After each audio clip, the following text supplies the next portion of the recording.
Kanpai! Hello everyone and welcome.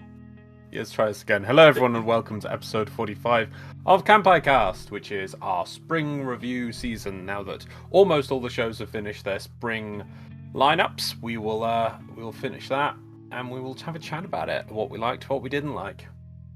Yep. So I am MDRLOz. I am here with Xenogelion. Hello. Oh.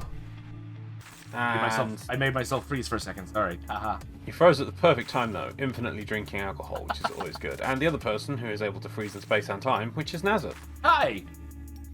Right, so let us get on to our looking at this season, which has been, I think it's been, to be honest, before we start, it's been a very good season. I think, been a good season. Yeah. I mean, we cut out a lot of stuff early on, but the stuff that remained. Yeah. Right, so before we get onto that, let's get into some housekeeping for this week. Just to remind everyone, we have timestamps and chapters allowing people to navigate to the sections to show they are interested in watching. So there's a little thing just below Nasuth there, which says about chapters. Pop that and a thing will pop out to one side, allow you to pick it. If not, there's also in the description of the video is the specific timestamps as well. So there's multiple ways for you to do it. Find maybe the show. Oh, what did they think about this show? Or, oh, I want to look at the memes. It's all there. Okay, so we've gone completely ham. What? Ham? I have to read the teleprompter. I'm sorry, everyone. Well, pick your own word then. I don't even know what it's going to say. I'm not here to think. I'm here to say. So we've gone Then completely read it ham, out. and we've scheduled in up to and including September with guests, including but not limited to Tanandra, Joey Zero, Bear, Silverlarito. Sliverito. Sliverito. I did that too. Farito. Sliverito. I think sliver is actually an E. I go by the Magic the Gathering spell. Sliver. Yeah. Sliverito. I hate slither decks. I hate them. So painful. If Anyway. you have any recommendations for potential anime enthusiast content creators, please feel free to leave them in the comments below. I mean, we're just a bunch of chaps that just sit and just chat about anime. If you like go, oh yeah, there's this other anime podcast that I like, and you guys might want to chat to them as well. We'd chat to anyone. We just love chat about anime. We'll do it. We'll talk to anyone. Yeah. Yup. You don't even have to be a content creator. No. Start there, but could be anyone. Yeah, so just let us know. Leave in the description in the comments, and we'll have a look. Right, now to Nasuth for the anime news of the week. You need an intro, Matt. You need an intro for news. Anime news needs an intro, like a whole slidey thing and like drums, dum, and a like scrolly thing. Yeah, it needs stuff. Well, news was kind of sparse this week. I only had a couple of stories. My cat is really vocal today. Very important news. Yeah, it's very important. Rock bands One OK Rock and Scandal are coming for a North American tour. One Rock OK, who performed the openings live-action Rurouni Kenshin and Kingdom show, will tour during September and October with many days. Scandal, on the other hand, is coming this July with only a handful of stops, and they performed songs for Bleach, Full Metal Alchemist Brotherhood, Lupa Guro, and other one. So if you're interested in anime rock bands, and you're in the North America. Oh, I'm not in the North America. No, but you get the Final Fantasy tour. Yeah, I never go to that though. It's too classy for me. It's all very highbrow. Loz loves it. Yeah. Yep. I love what? The Final Fantasy orchestral. Symphony. Yeah. Oh yeah, I've been stuff. twice. It's great. It's really good. Yeah. Too highbrow for me. I can't too remember much when of it's a coming scrub. back to you, but we talked about it before. It really isn't. If you just like Final Fantasy music, or if you played like even I more was- Final I Fantasy was- game, I was just making a joke. Good old one winging it. nah. Yeah. I mean, say what you will about Sephiroth as an antagonist, but that song is amazing. Well, no, the second time I went to it was specifically for like, I don't know, some anniversary of the Final Fantasy VII release and the remake. And so you're going through the whole thing. Sadly, we missed the first song, which was the intro. So it was a bit like, we had like weird some battle music and things for a bit. You got like Tifa's song, it's really cool. And we get near the end, and you can see it playing through the game on some of the videos. And you're like, it's like, okay, they're done. I'm like, oh, that's it. And then they pause and they go black. And then they turn on these red lights, like, right, One Winged Angel. It's like, oh. It's so nice. Right, and the other one is that Bandai and Bandai Spirits, along with Gukan, I have no idea who they are launching a YouTube reality show for manga creators called Toongate. Out of 500 applicants, they chose 10 groups of challengers to follow as they attempt to create a full-color vertical scrolling manga. Essentially, like, it's almost like a single panel that just scrolls on and on and on and on down the page. Okay. Like webtoons and shit. Yeah. There's yeah. the webcomics, webtoons, and there's like a lot of the Korean manga stuff that is just a yeah. So each group of amateurs will be teamed up with a professional production team to help with their challenges. The prize is I put prikes, but it's prize is 3 million yen, or about $22,000 US, and a chance to publish a serialized manga. On the Line Manga app, where a lot of these comics. Damn. Yeah. I don't usually go in for reality shit, but I'm actually kind of interested. I'm kind of interested. I mean, it's probably, most reality shows are often trash and things, but like, oh man, I'm also totally jealous because like I went through such a phase of constantly writing for webcomics and shit. Such a loser. Anyway, I think maybe it's because it feels less like a reality show and more like a gig. That's fair. I don't know. Either way, that's it for the news. Cool. So we're going to go into the topic for this week. So first off, I'm going to highlight that we're skipping summertime rendering only because it hasn't actually finished airing yet. Episode 1 just aired, and then it's going to be like what, 24? I think. Are we skipping? Are we skipping AIM? No, we're not skipping AMAIM. I know that's got one episode left, but it have to really. Okay. I mean, you guys have. I mean, I haven't. But anyway, so we're skipping summertime rendering, but we've also, just to highlight what we've dropped over the course of this season, we've dropped a couple of cuckoos. Aharen is indecipherable. We finished watching Bubble.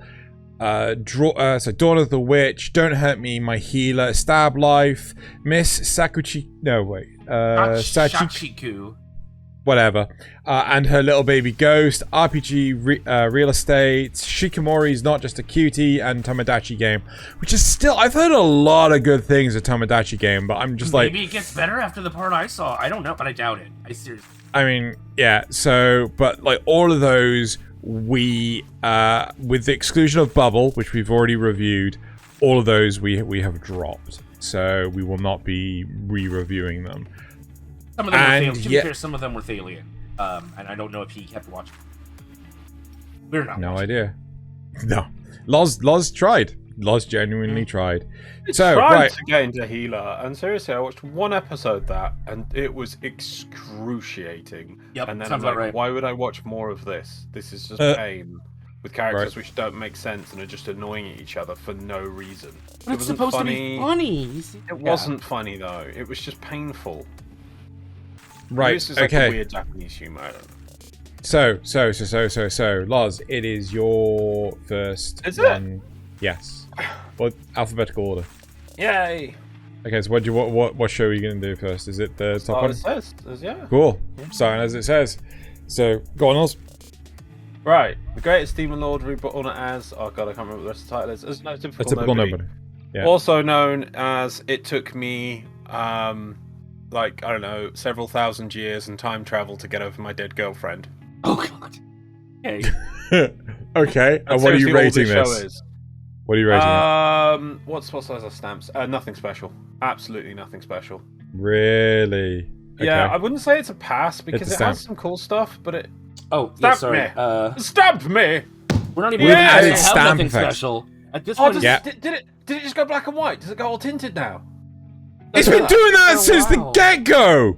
I've been doing the Sapia thing for ages! It just... Now it makes a sound effect! Does it make sound effects well? Oh, man. Yeah. You won't hear it, cool. but they will. That's so cool. I love that. That is so good. Well, I just want my hands up. Okay, good. Well done. So I love that. That's awesome. Anyway, no, this show, it starts out really interesting. You've got this sort of setup where this guy's reborn in the future, and sort of him rediscovering the world. him at school and magic and meeting characters, sort of getting these two girls will start following him. That's interesting. You know, that level of stuff interesting. And then the whole time it's alluding to this sort of thing where in the past the main reason he killed himself to reincarnate was that there was this one girl, that's all, you don't know her name at first, long white hair, and she's the only time you see her at the start is she's just in like almost like a shrine. Her body's like just sitting there and lying in the shrine. That's the reason why. And towards like I think episode 8 out of 10 out of 12, all of a sudden on like a school trip while they're traveling from A to B, some god sends them back in time, Lord, to the time where he was the Demon Lord. And in an attempt, what's that? Spoilers. Let's just go for it. Yep, sure. Yeah. So it's really okay at first. It's like him hijinks at school, and then there for most of the episodes, like first 8, I'd say. I was okay. I was enjoying it. I was wondering where it was going to go, and there's stuff in the world about in the future time, or you know, the time point where they're trying to reincarnate him and things. Reincarnate these demons he killed and like one of his friends in that time point, and he has to save them. That's like okay, that's going to go. But then, like, towards episode 8, they're going on a school trip. And in the process of being on that school trip, a god just turns up and sends, these are our 3 main characters here. They sends them back in time to when he was the Demon Lord to kill a Demon Lord that's turned up there that shouldn't be there, but okay, there's another person calling themselves the Demon Lord. And then while he thinks, okay, well, I'll keep my friend alive, because apparently what happened is he was almost to the point of saving the whole world. And then there was like a few demons left on the edge of the periphery or something. They were like really powerful. He chose not to fight them, and he moaned at his friend. She's like, "You got to do it." He's like, "No, I don't care what you do anymore." And she went off and did it. And then she gets captured and turned into like the ultimate enemy for them to fight. They curse her, and then he has to kill this girl who's the girl he loves, whatever. But yeah, and he regretted that eternally. So now by episode 8, he's been sent back in time with this god to go do some stuff, and it turns out that the Demon Lord in the past that shouldn't be there is also him, that was also sent there by the same god. I'm like, what? Why? What the frick? And then it turns out that his girlfriend turns around and says, "Look, I know you're here. You know, they pretend like, oh, we don't look. We're just some people. We're just powerful people." She turns around and points and says, "Look, just let me die. You know, just let me die. Don't change the circumstance of my death. I feel really guilty because I had to kill this village or something at one point, and I just want to die with my head held high, kind of thing." And then our main character, kills the second version of himself that the other god also sent back. And then his girlfriend just dies, and then he's back in the future, and they've reached the place of the school trip, and I'm like, what the frick was all that about? So it's like, got over his girlfriend. So it's several Looper. thousand years and time travel to get over your dead girlfriend. She wasn't ever his girlfriend, but it's the girl he loved and was like his equal in the past, kind of thing, and he had to kill her. But it's so weird. Let's take spoilers off now. I'm utterly surprised that you haven't turned around and given this a pass. Yes. No, because I liked the first 8 episodes. I really did. It kept me going. Yeah. I was liking its progression. I liked its development. It was him progressing at the school. There was interesting interactions where it was like he was trying to keep his identity from some of the teachers, which were the people who were his subordinates at the past. And he's obviously he would have to he was doing impressive things, but then trying to hide the fact he was the Demon Lord. And it was fine up until this last bit at the end when they do stupidity. I was really enjoying it at that point. I really love the development of this girl who's isolated because of her bloodline, and he, becomes one of his best friends in the future. It was it just turns into a completely different show about episode 8. And up until then, just as soon as they go on a school trip on some carriages, just stop watching, and then just watch the end bit of the last episode. And they're like, yeah, they got spoke. So had they not done this weird time travel shenanigans, yep. Could they have? So would this have scored higher? If it just kind of kept going, and then there was just some sort of conspiracy in the future time, and it was kind of leading that because one of his other subordinates, who was clearly trying to make him be the Demon Lord again, kind of came back in episode 6 or 7, and I was like, okay, he's going to be the main bad. And if it just kind of ended with the stereotypical plot and it kind of kept going, I would have probably given it an acquired taste. Right.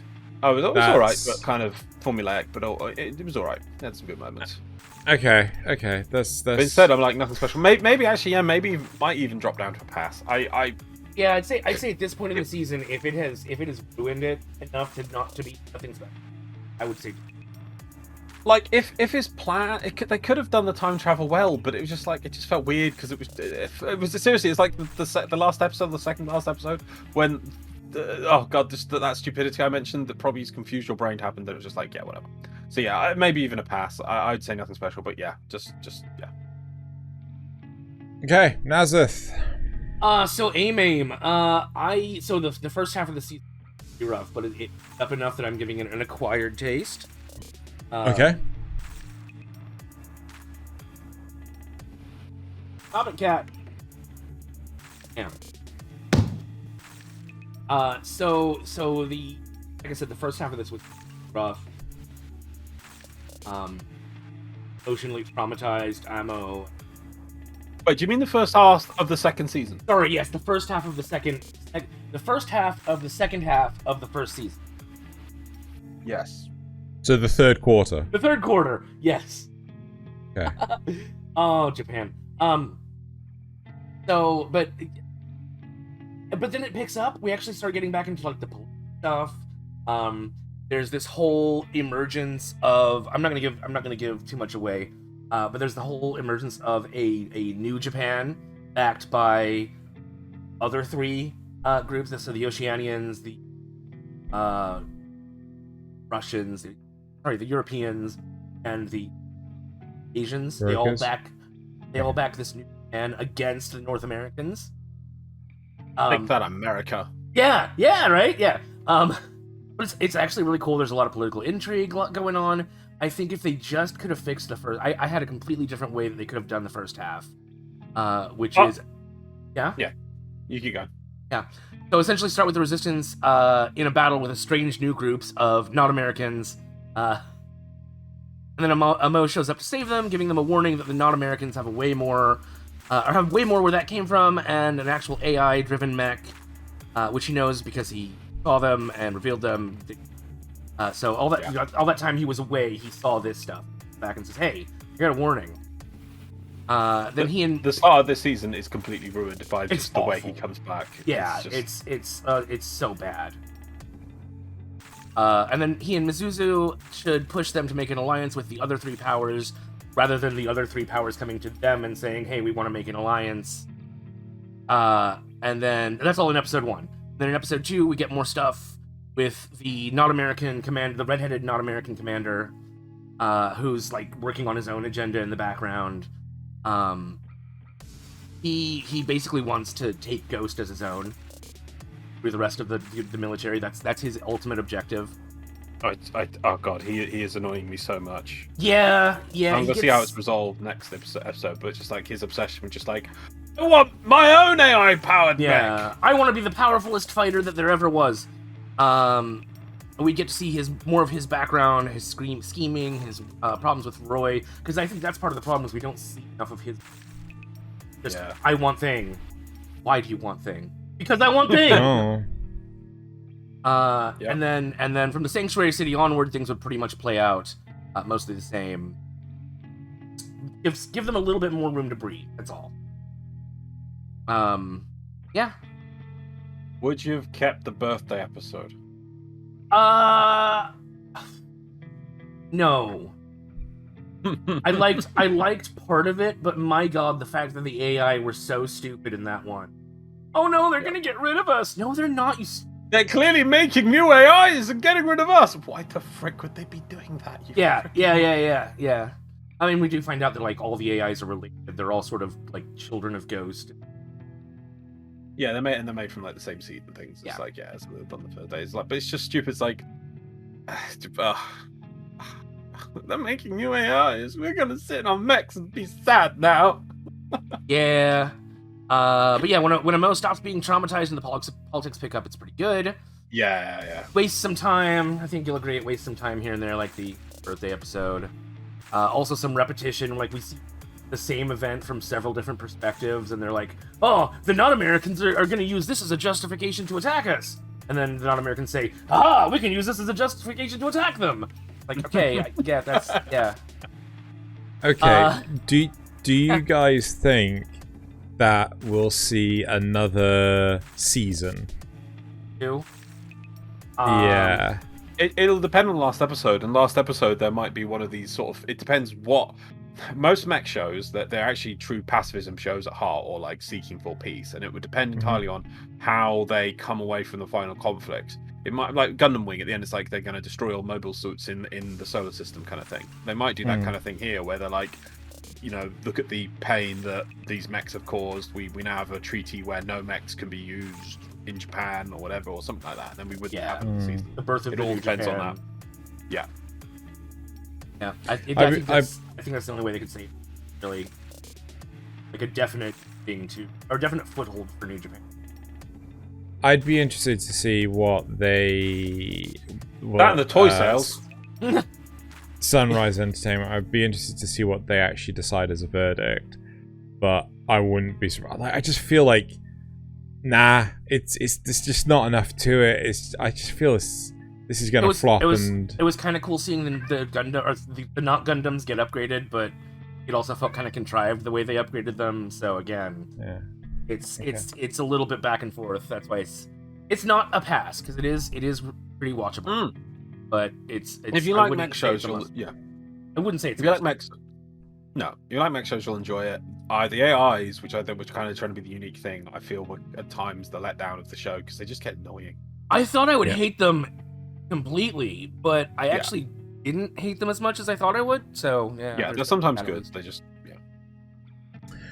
Cool. Right, so let's move on to my first one, which is the Vampire in the Garden. All right. Right.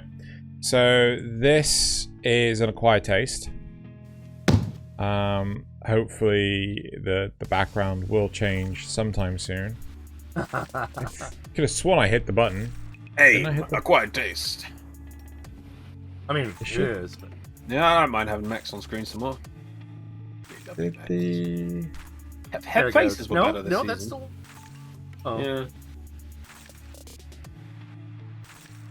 Well, I'm regular I'm just going to talk about AIM some more.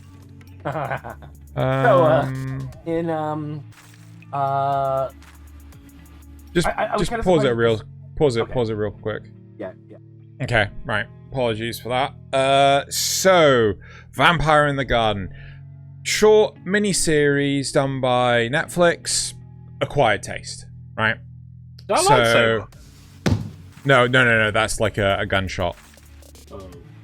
It's just a well-placed Is that an eye laser? No, it's not an eye laser. No. It's just a very well-placed screenshot. Yeah. So it's a really cool series where effectively it's dystopian. We got vampires. We got humanity. It's very much set in sort of dysfunctional communist European nation. Well, it's because they're like the last bastion of humanity, or something like that. Yeah, well, we know that's bollocks as well, right? Yeah. But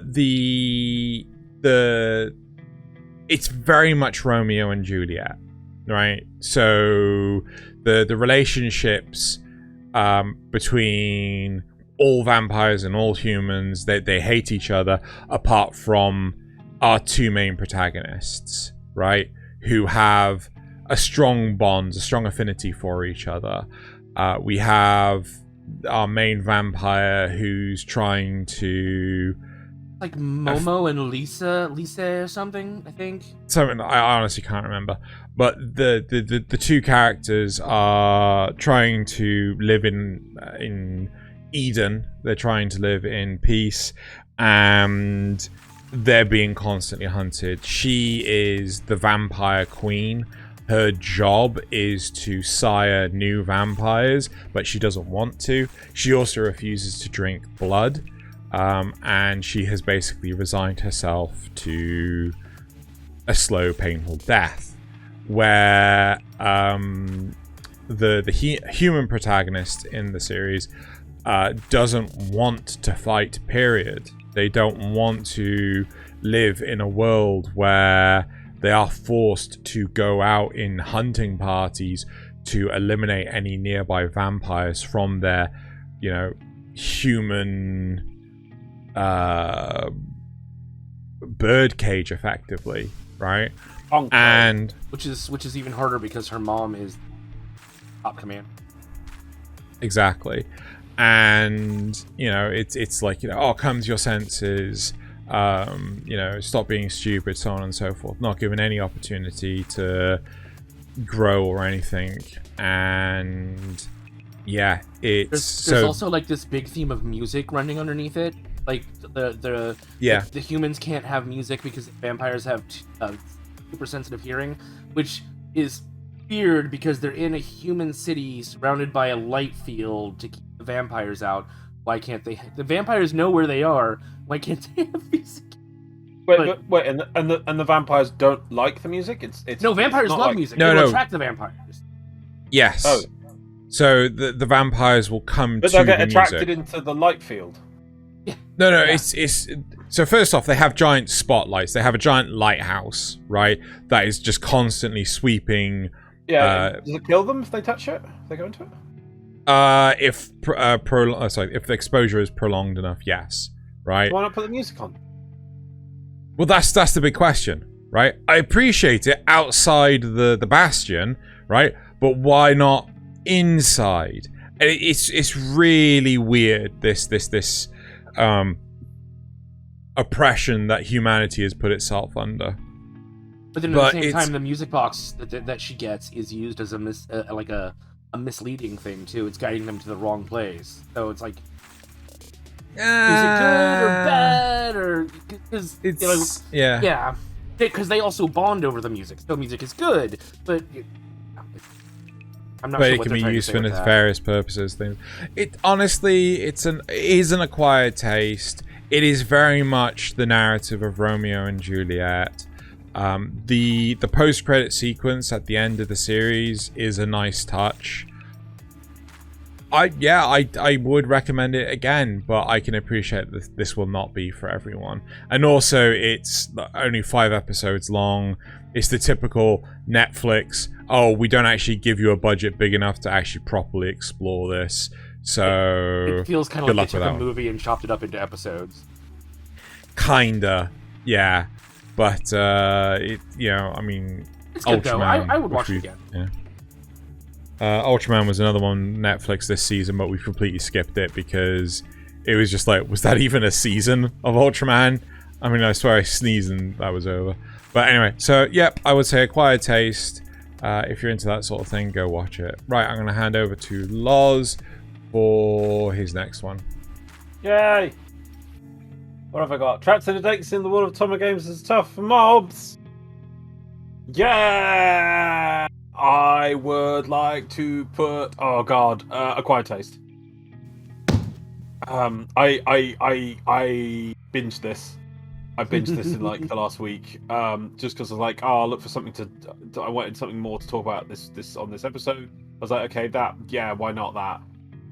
After a few seasons ago, I was really enjoying Reborn as a Villainous. And so I thought, okay, this is quite similar as well. Guy sort of trapped in a dating sim kind of situation. But this show is, unlike the last show, which is weird in just an odd way, this show is weird in a fun way. If I was to say, I really enjoyed Reborn as a Villainous more than this, but this is still kind of fun as well. I'd say this has also got more opportunities to have a second season, which is kind of good. So the guy gets reborn. Sorry, no, his sister makes him play a dating sim. And he doesn't really want anybody. It's just like, no, I want to hear the 100% sound or something with some ridiculous. He's like, oh, okay, fine, for some reason. Oh no, she does bribe him. She says, otherwise I'll tell mum and dad about that. He's like, we never find what that was. I think it's blackmail, but yeah. Yeah, some blackmail involved. So then he does play it, whatever, and then he's so tired after finishing it, he goes and falls down some stairs and then wakes up in the game. But he wakes up as just like, it says a mob, but it's just like a background character. It's like set at a school of magic and wizards and whatever, and he's just kind of like a standard person, like, you wouldn't, just background thing. But he abuses his knowledge of the game to the utmost ridiculous degree, even to the point I'm not quite sure how this happened. So yeah, you see the screen here. He screws it when he's playing the game first, and he says it's really hard, so he then spends a microtransaction on like the best ship he can use. And I assume the way it worked in the game that he paid is he bought the microtransaction or the extra content. No, it must have been an extra content quest, and then to access this thing, so he gets it in game. But then he knows where that was in the actual game when he's there, so he travels and gets some sort of like super advanced like ultimate weapon, and that makes him really powerful. But at the same time, he's just really bizarre that now that he doesn't think, okay, yes, I will now try and get the best life I can. He still kind of aims low the whole time. He just wants to kind of get by and not interact with the main story of the game. It's like, I'm a mob, I'm supposed to do that. But it's really all of a sudden when he starts doing that, he starts seeing that he gets to school and starts to get the plot of the game activates, and for some reason the female protagonist that the person would be playing isn't the one who's going through the story. It's some other girl. It's like, what is this? You push spoilers now. Yeah, spoilers. So it's pretty clear that it's actually his sister who is the person who's actually trying to abuse their knowledge of the game to try and become the protagonist and get an easy life, because she's a girl, and there's the protagonist there on the left as a girl. But it's really annoying. I want to push my theory, because I really wished early on, when he first gets there, one of the first things he does to make sure you remember, he writes down everything he can about what he remembers from playing the game, and he writes it in a book. And I was really hoping that it was going to be that somebody finds the book and then is abusing that book to go through all of the events and become the protagonist. But it wasn't. It's clearly supposed to be a sister, though. You don't actually find out in the season. There's a few hints to it, but it's clearly his sister. But the weird thing about this show is, it's about the halfway mark, where there's an event where he, instead of just standing in the background, decides to go, screw it, I hate these freaking pretty boys, I'm gonna kick their freaking asses with my giant mech with a shovel. Okay. And he does, yes, it's brilliant. And so the show does a sort of twist from him just being this, like, desperate to kind of be in the background, just find a wife of some happenstance and just kind of have a decent life. No, I didn't think he wanted a wife. He did. He was avoiding it as... Okay. No, he does want to find a wife because he does the tea party thing. But nobody will turn up because he's too low rank. No, that was before. Sorry, I'm talking about before that. I was talking about like, oh, well, I guess I'll just have to go back to my humble beginnings. We're giving you a barren head. Shit! No, but the whole time, from the very start of getting to school, he is still trying to find a wife. Oh, okay. Yeah, the whole time. Okay. He kind of didn't want to, and then his master told him about tea parties, and then he was doing tea parties with his two friends. And shit, you're right. Confined, girls and things. And then it just becomes this absolute... I'm running out of time just trying to get to this point, but it's just like, it becomes a crazy, weird, fun game fest, where it kind of tips it on its head, and like the actual protagonist sort of likes... The girl actually likes him, but he's just thinking, I'm still just a mob the whole time. And then supposed to be the heel for the protagonist, the female that's supposed to be defeated in the storyline, kind of gets thrown away because that's what the plot is, but he kind of saves her as well. So he's kind of got this weird... It's so weird that you think the key thing is going to be about the main character, the girl there, and this girl who's replaced her slot. But then it just twists, and it just becomes him going, right, screw it, I'm just going to win every event then. I'm just going to do whatever. Screw it, I'm going to go beat some pirates. I'm going to do this. I'm going to go get these special items we need for the end of the game. I'm just going to start doing whatever. Just hating on the pretty boys the whole time. If it hadn't done that, it would be relatively unremarkable. But because it pivots so hard, it's thing. It still would have been okay, actually. I still probably would have given it quite a taste if it did that either way. I mean, if it was a full season, like maybe got 12 more episodes. Yeah, you can take spoilers off now. If it kind of had 12 more episodes, I think, and it resolved itself interestingly, it might even actually next season get to a must-watch if it does a good job of it. But I really started enjoying it because it just goes weird. It had a mid-season swap that was good. Yeah, and then it just escalates really quickly towards the end because it then becomes that escalated quickly in a good way, and it's kind of just fun. Yeah, so I enjoyed it. Okay, let's move on to Nasuth's next one, which is the Executioner Way of Life. Yeah. So this is gosh, I wanted to give this one a must watch, but it is acquired taste. It's a really interesting premise, but there are some serious flaws, especially the ending I thought was kind of a rough one. Yeah, I really like the concept of the show, but something feels off. Hard to put my finger on it. Partially the pacing, because there's really weird pacing stuff, like happens all at once, and then it like goes down to a crawl, and then I don't know. It's and also they're making up the rules as they go along. We talked about this a little bit in the 6th episode, but it often feels like they're just making up new when stuff happens. Like the etheric connect felt like it came out of nowhere. Keep going. And yes, and they sequel bait so hard in the last Really? episode. Yes, there's a quote unquote resolution, but it's really not very much of a good one, and it's followed by like 10 kinds of sequel bait, which really annoys me. That and characters feel less like they have their own agency and more like things are happening to them. Events are happening around them that they participate in, but they're not actually like their goal is to go and kill Akari, the other worlder. That, but none of the things that they're doing have really anything to do with that. So it just feels a little dirty. Okay, so part of my problem was that I didn't get around to finishing this series. It's something I had a problem with for the majority of this season. Just there wasn't really anything apart from like Data Live that I was prepared to drop everything to watch. So I got to episode 8 of this. I do fully intend to finish this. What? You didn't drop everything for Kongming? No, not even Kongming.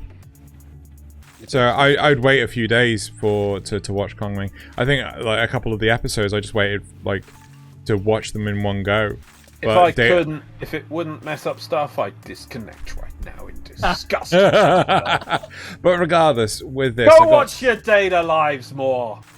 I've watched it all. Good, watch it again and be happy. You don't get it. You got that. Well, I can't be happy. So anyway, but the execution in the way of life, like I did watch up to episode 8, but I will say though I don't think it's fair to say like, you know, the whole objective was to kill the other worlder when that wasn't the whole objective for the majority of the season. It was a lie. No. Yeah. Xeno's objective is to kill Akari. Yes, but she was lied to. Spoilers. Smack that spoiler tag. Smack that spoiler tag. Bang. Smack. Right. The whole point is Minnow is taking Akari to the chapel to kill her. Yes. It's not Minnow's fault that she didn't know that the head priestess was actually trying to take over her body. Yes, but even after that, her goal is to kill Akari. After that whole thing. Yeah. That was always the plan. Her goal is to still go and kill Akari somewhere else. Yes. So why is that different from why? What? Why is that different than what happened in the chapel? No. Why is that contradictory of the state? So why is that not contradictory of the statement that stuff is just happening around them? They have an objective the entire time. Yes, but all the stuff that happens because of like, so the chapel was a lie, right? They weren't going there to kill her. Well, they thought they were going. And then things happened around them. It wasn't it was out of their control. We're in spoilers. Fucking lay it on us, man.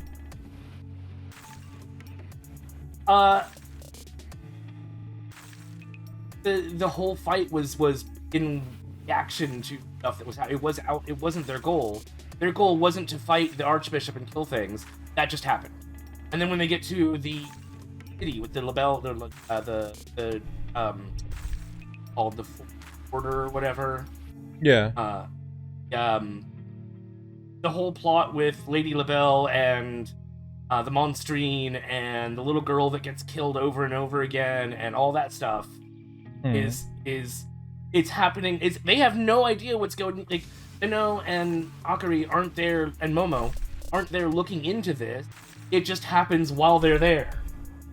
They have no yes, they end up stopping it, but well, mostly stop it. But not because it's their objective to stop it. It just happens. No, but they were there in another attempt to kill Akari. They tried to send her into the fog wall, and that didn't work either, right? So, and then they were traveling. That's what, unfortunately, where I stopped. I got like halfway through that story and I stopped. But they stay in that city for the rest of the Really? Oh, okay. But yeah, okay. It's There's this, I mean, there's the problem... this whole plot to resurrect Pandemonium, essentially. Because that Akari's been going back in time over and over and over again, warping things. Allows Pandemonium to get out a little. And so there's this whole plot to resurrect Pandemonium. Which, again, happening around them. They're not intending to cause it. They're not meaning to do No, this. but someone else is out to get her power then. Right? No. No? No. They don't want her power. They don't. Well, I mean, it'd be nice. They think it'd be nice if she would open it wider, but they don't particularly want her power. Now so what's the enemy's objective then? Now that she's opened up a crack, they can get out. I don't know what the enemy's objective is, because at the very end of the very last episode, we see Flare in like an underground cavern looking at a map of the 4 human errors, and she's like, oh, so not only is Pandemonium out a little bit now, but so is the vessel. Oh, well, it's time to go kill them again and reset things even more. So she wants these human errors to get out for some reason. Okay. I'm so confused. So basically the whole series just massively teases you in... So okay, fine, right. And again, they're just pawns in this. They have no idea what they're doing. Stuff is happening because of other people. Yeah. Fair enough. Okay then. Well, you've given this an acquired taste. Yeah, acquired taste. It's still. I still think it's worth watching because of mechanic of the whole world. And they could, come around in the next season. Nothing. It won't blink. Fair enough. Okay then, right, time to move on to my next one, which is Love After World Domination. And I'm gonna say this is a low must-watch. Right? I love the series, I love the premise. I feel that it doesn't... It could have gained more ground than it actually did. The ending was fun, but it was predictable, right? I could see where it's, how it was going to end from effectively a mile away, right? I mean, there are just a few things that I didn't really twig.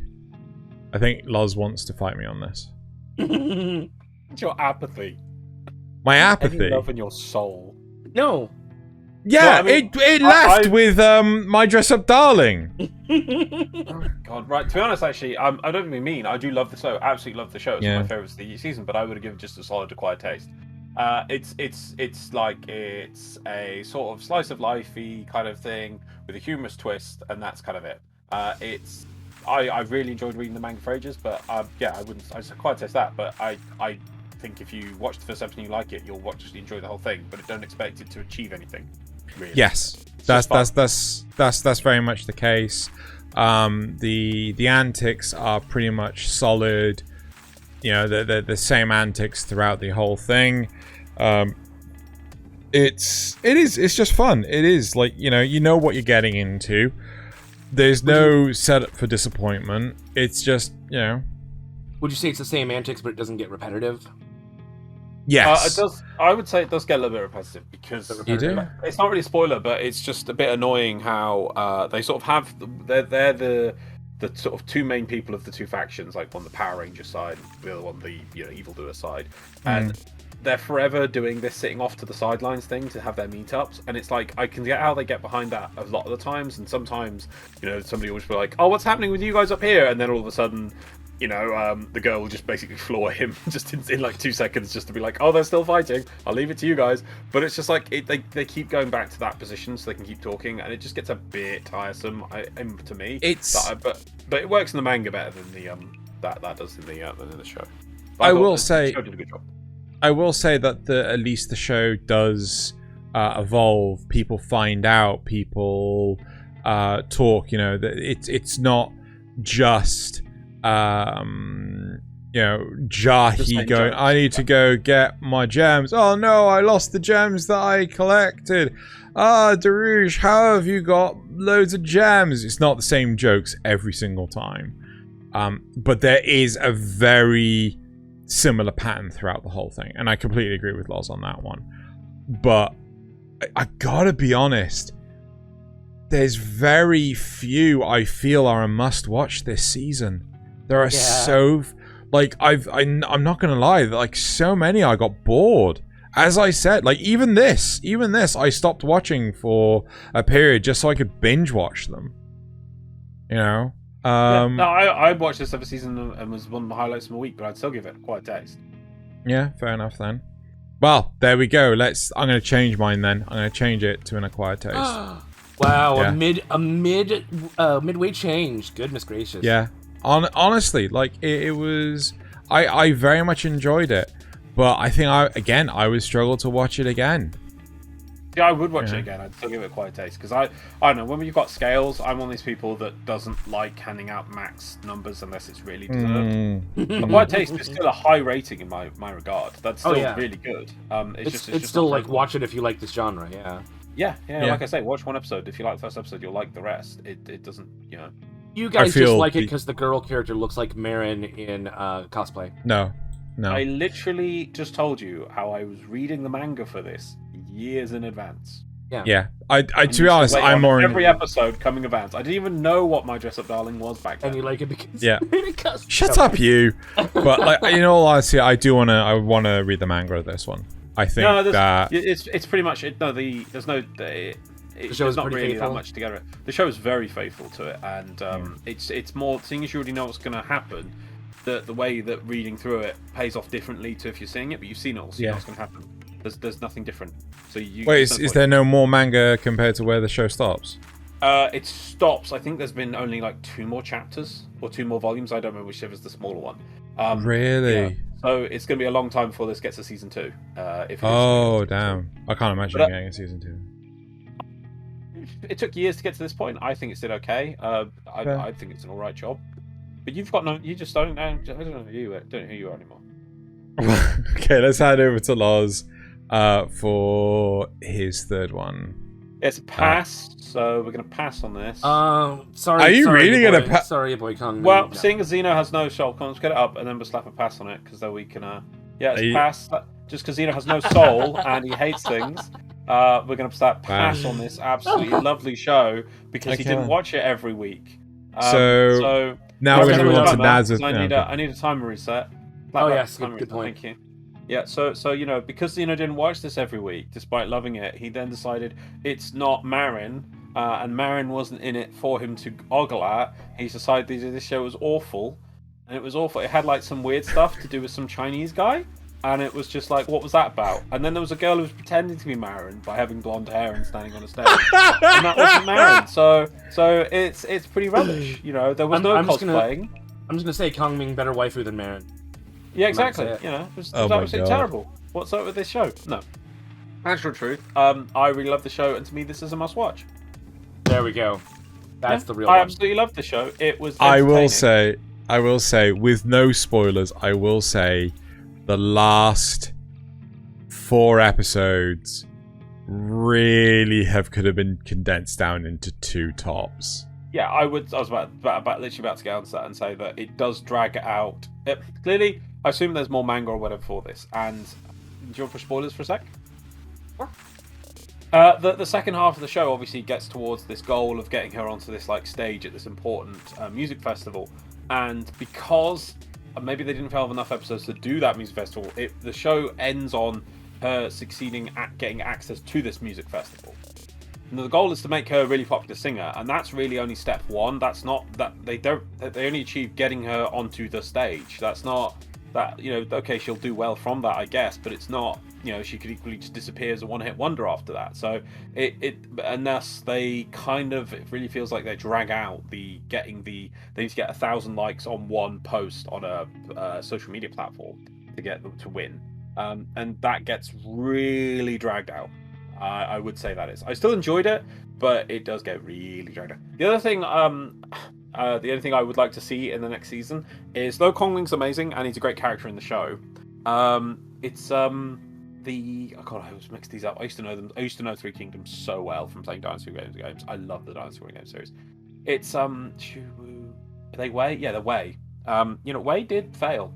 You know, in the end, their faction But not did because lose. of Kongming. But not because of Kongming. So I would like to see them take a bit of a fail at some point, but they kind of just succeed. And it is a bit, to be fair, it is also a bit ridiculous, some of the things that Kongming, it's like cool when he employs some really good strategies. But the one thing that I really hated, Drew, is when she goes to sing her song, and he gives her 3 pouches of things when you feel anxious, open the pouches. And like the literally the foresight of the items that are in there are insane. Like, oh, the food, no, okay, the first one's fine. It's like food that the mixing guy's gonna like, so he eats that. But it's like a pass to sing on the bloody side of on the the road, street. and Yeah. just she needs it because she's gonna. It's like, what? The precognitive abilities of Kongming are phenomenal. They are very phenomenal. But I just enjoyed this. The music was good. It had had more soul than Love After All Domination. You know, the meaningful of it, and it does go to a good climax by the last episode. I enjoyed it. Yeah, Drew's a pass. I definitely Drew's not need going to to be watch allowed to talk about this show because he hates it. So we're going to move on to Nasuth's next show. What is Nasuth's next one? Spriggan. No, you can talk about it if you want to. Yeah, you can talk about No, it's too late. It's Spriggan. Come on. Oh, so now you don't like it so much that you're not going to talk about it when given an option. You Well, just so told me clearly- I couldn't. And you didn't fight for it. Is that does not look like Spriggan? Is that Spriggan? Oh, No that one remember may the not names be. of those who do not fight. No one remembers Xeno's name. Why does that look like Records of Ragnarok? I don't know. You- I may have grabbed just- the wrong image. Anyway, so You do your Spriggan is kind of an anthology series. 6 episodes. Yeah. And it's sort of each of the episodes is essentially like a different story. They're all connected by the fact that what they're doing is it's this group of, you could call them vigilantes or mercenaries or something. Kind of this old. It's more of a PMC.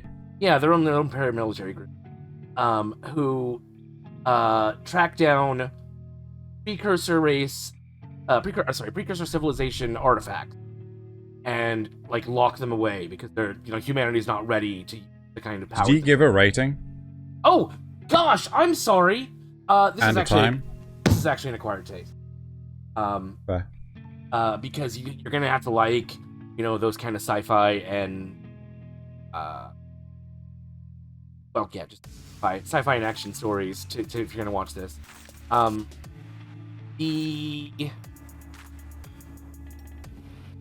Where was I? Paramilitary organization. They track down artifacts and lock them away.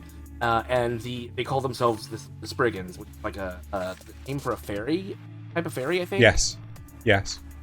And our main character has like this muscle suit that's designed off of old, and I think one of the bad guys ends up getting one towards the end as well. But yeah, but it's not. Again, it doesn't really matter that he gets one. It's not connected to other story.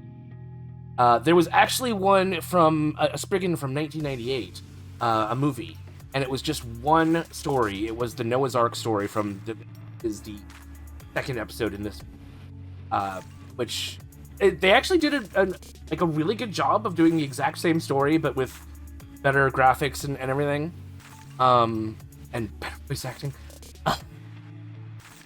But essentially, it was like that for that one.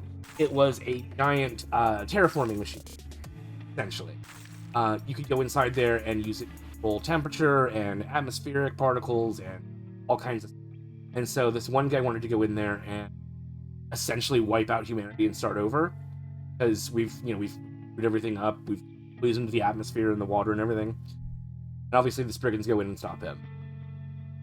Okay,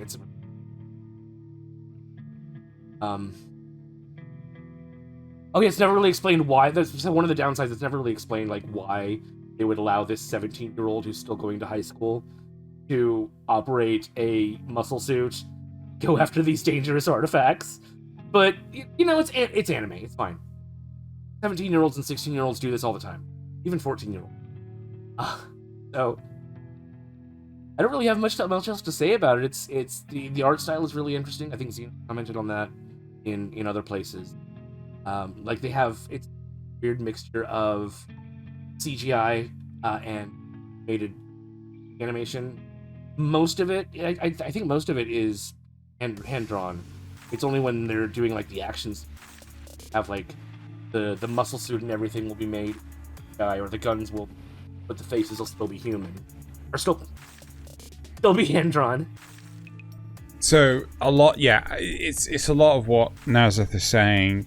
So it's done by David Productions, the people that do JoJo's Bizarre Adventure, and the complicated designed stuff is typically done in CG. So not someone's clothes that stuff with like linear geometric shapes, right? That is typically done in CG. So guns, right? They don't transform and things like that, like clothing does. Clothing changes shape as it's worn by the person and the person moves around. But again, the power suits don't change shape. Yeah. But the characters with flesh tones and things do change shape. Now, one of the cool things that they did with this is that they will replace the CG face with a 2D drawn one. Yeah. Sometimes it looks super weird because you're not used to it. But it does actually a pretty decent job, to be fair. But yeah, they're just neat little stories. Like you've got like I said, Noah's Ark. You've got the Elixir of Life. Gosh, what else did they have? Noah's Ark, Elixir of Life. Oh god. I don't know, just lots of little stuff. And like the Bermuda Triangle Island thing. Yes, yeah, the Ghost Island. Yeah. Yeah, the Ghost Island. I'm trying to remember what the first one was. Oh, there was also the one that could like I think that was the Nazis got a hold of like this weird source thing. Oh, the Crystal Skull. Crystal Skulls. There were also the Crystal Skulls. Yeah, it's lots. So all of that stuff is basically from this precursor civilization, died out thousands of years ago. They say it's because they were too powerful and they destroyed themselves, but we don't. It's a pretty solid series. Mm-hmm. Again, I'm kind of sad that Netflix only did, was it 5 or 6 episodes? 6 episodes. Yeah, and it's just like, and I'm also glad that it wasn't just the Noah's Ark story. Yes. Yeah. Because, you could stretch that out over 6 episodes. The anthology was the way to go. It's not just that, but I do feel that the Noah's Ark story was the weakest of them all. It has kind of a jammed in their message about environmentalism.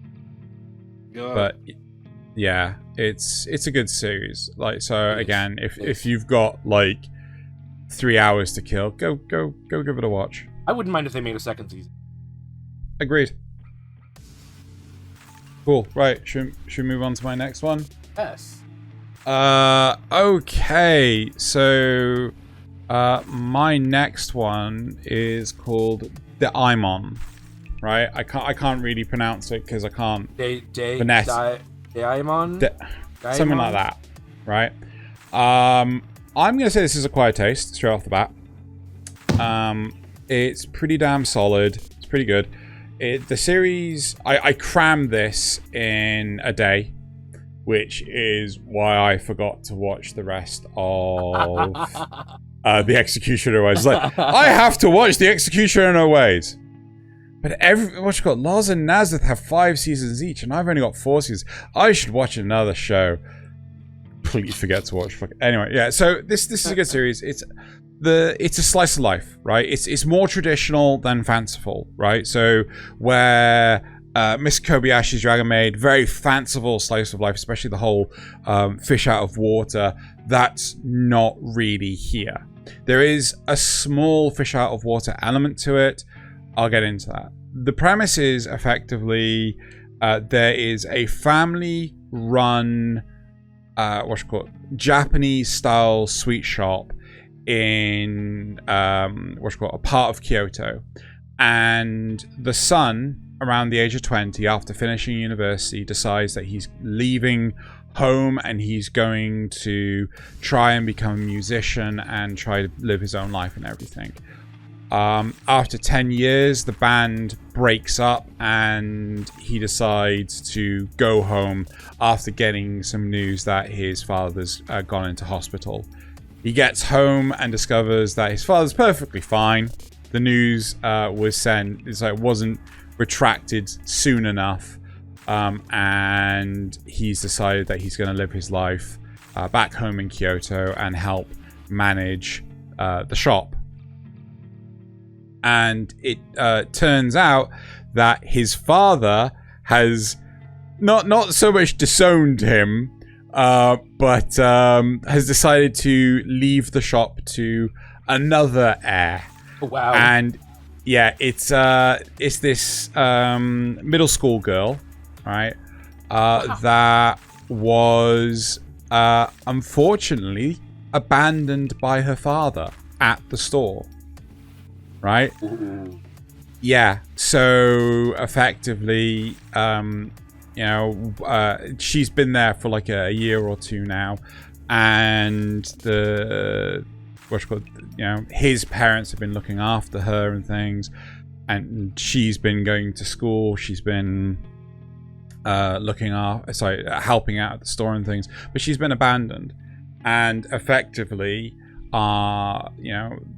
the son who's returned, they're trying to get him to grow up and be more of a father figure for her. It's a very nice, charming series. It's a little slow to start with, and the big thing that they do for the first 3 episodes is they really introduce you to the cast slowly, one at a time, as opposed to, and here's the group. Everyone really gets proper depth. And there are some characters in there that I actually quite like, that they sort of like explored of who they are, rather than, that's Bob! Bob's background character, and has a name, Bob. So in the past, you've complained that some shows haven't added characters, like oh, we're in episode 6 and they're still adding characters. Do you like that with this one, or is it much not in the slightest more natural? No. It's a lot more natural, and you have like returning guest characters. Like you see the same characters coming back to the shop, because they like the sweets. So you get the sense that this is a small local sweet shop, and they make the sweets there in the back of the shop, right? So yeah, no, I really enjoyed it. But really it's really charming, very much an acquired taste. And I'm really glad that they didn't sort of like do like a massive stereotypical thing for the very end where and then the father comes back. I'm glad that they didn't do that. Son, so. I didn't mean it. I love you. No, daughter. Oh, yeah. No, daughter, I didn't mean to abandon you for 2 years. I got bored. You mean that father? Yeah, okay. Yeah. So yeah, very much an acquired my taste. loins, I missed you. Pretty much. So let's successful now. Can I have some of that money? Not quite. So let's move on to Loz's next one. Oh, we're getting into the big ones now. Oh, we're getting into the big ones. Come on, Loz. Right. Rising of the Shield Hero. I'm honestly going to put nothing special on this season 2. Wow. Nothing special.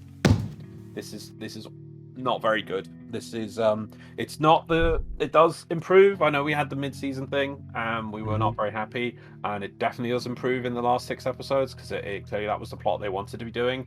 But even then, the way it does it is poorly paced. It has none of the special magic that the first season had with regards to things like angles and emotional payoffs and moments, and the way the music comes in. It has none of that the first season had.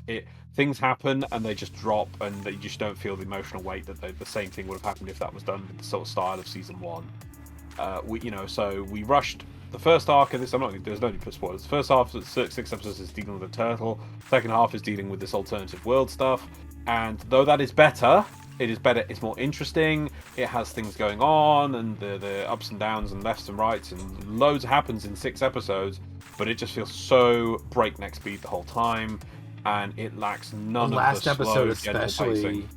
is really rough. So now you thought that was rough?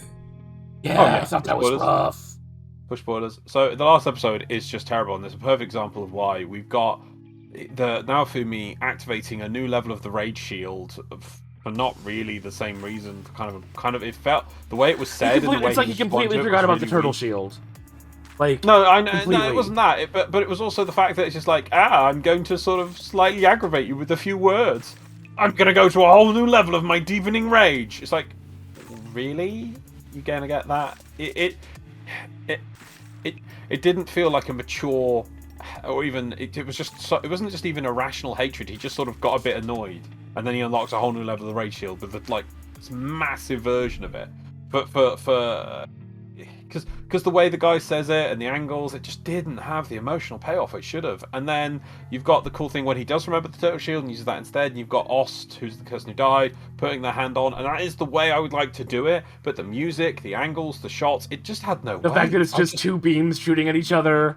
And it's just yeah. I thought the fact that it was Rishia who calmed him down instead of Raftalia felt like really out of place. But even Raftalia wasn't even around until the very, very end. No, I didn't mind that it was Rishia, but the dialogue on it is awful. Maybe that's how it is in the manga, but it was just like, I hate you. Are we going to resolve this thing? Is that still the stuff that's going on in his mind with her afterwards? Now, me and Drew, have you finished this now, Nasuth? Yeah. Yes. Yeah. Now, what me and Drew are going to do is there's a lovely channel which I forget to shout out, which we will next time, because I'm sure we might even be able to do an entire episode on this bloody season. It's Anime News, who does lovely episodes called Skip Content in Series, and he's done it for things like Overlord, he's done it for Shield Hero, he's done it for what's the other Mushoku Tensei. Yes, very good stuff, and he's very good on not spoilering. So if you watch that point relative to where it should be, he'll let you warn you about spoilers. Things. Very good show. Do check it out. In fact, I think we'll find a link in the description. We're gonna have to go away and watch this because I know from the start. I watched his first episode on this. I like the first 2 episodes, and the missed content that we learned in that would have made it a better show anyway. Yeah. It really would have, and I told Drew about the one point in there that I did see in this video, and so we're gonna have to go through and watch this and see what was missed, because I just think it was they only had 12 episodes when this clearly needed 24 or 20 what 21 22 episodes, not that much. It could 24 be 26. I think 24 26. Like so the arcs, even the turtle arc, we should have taken 12 episodes. They tried to squish that down to 6. Maybe that's because that was boring and there wasn't much more they could put into it, but I bet there was. Like a proper hyphen between, it would have been nice to actually get to know Ost and Rishia better. Because we're supposed to care a lot about Rishia, and I'm like, why is she here? Well, why is she here? It's not just that. It's like the fact that you've got the pink-haired military woman who, she's in the sodding intro. Yep. And barely has any. I don't even know her name. I don't know her name either. Yeah, she sort of appears, and do you even know why she's there? Oh, something about her.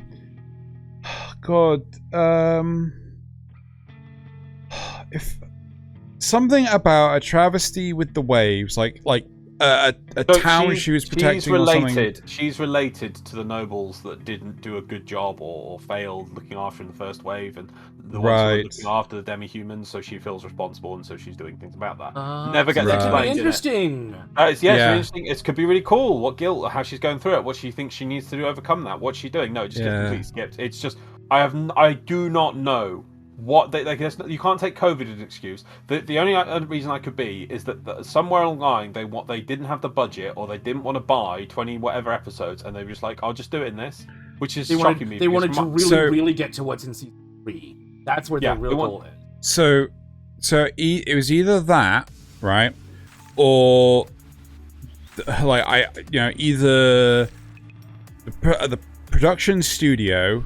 So that like Kodakawa turned around, who's paying for all of this, said, we need you to be here by the end of the season, or you got 12 episodes to do it in, and the director was like, yeah, sure, whatever. Or, and I hate to be this cruel, the director's a twat and doesn't know what the fuck he's doing. Right? Honestly, so you could say it's just like, you're just loving on the first season too much, but like, there's a good reason for that, in my opinion. And I don't know what I know we're going along on this one, but it's just like, I seriously feel we could do an entire 1.5 hours discussing how wrong this is.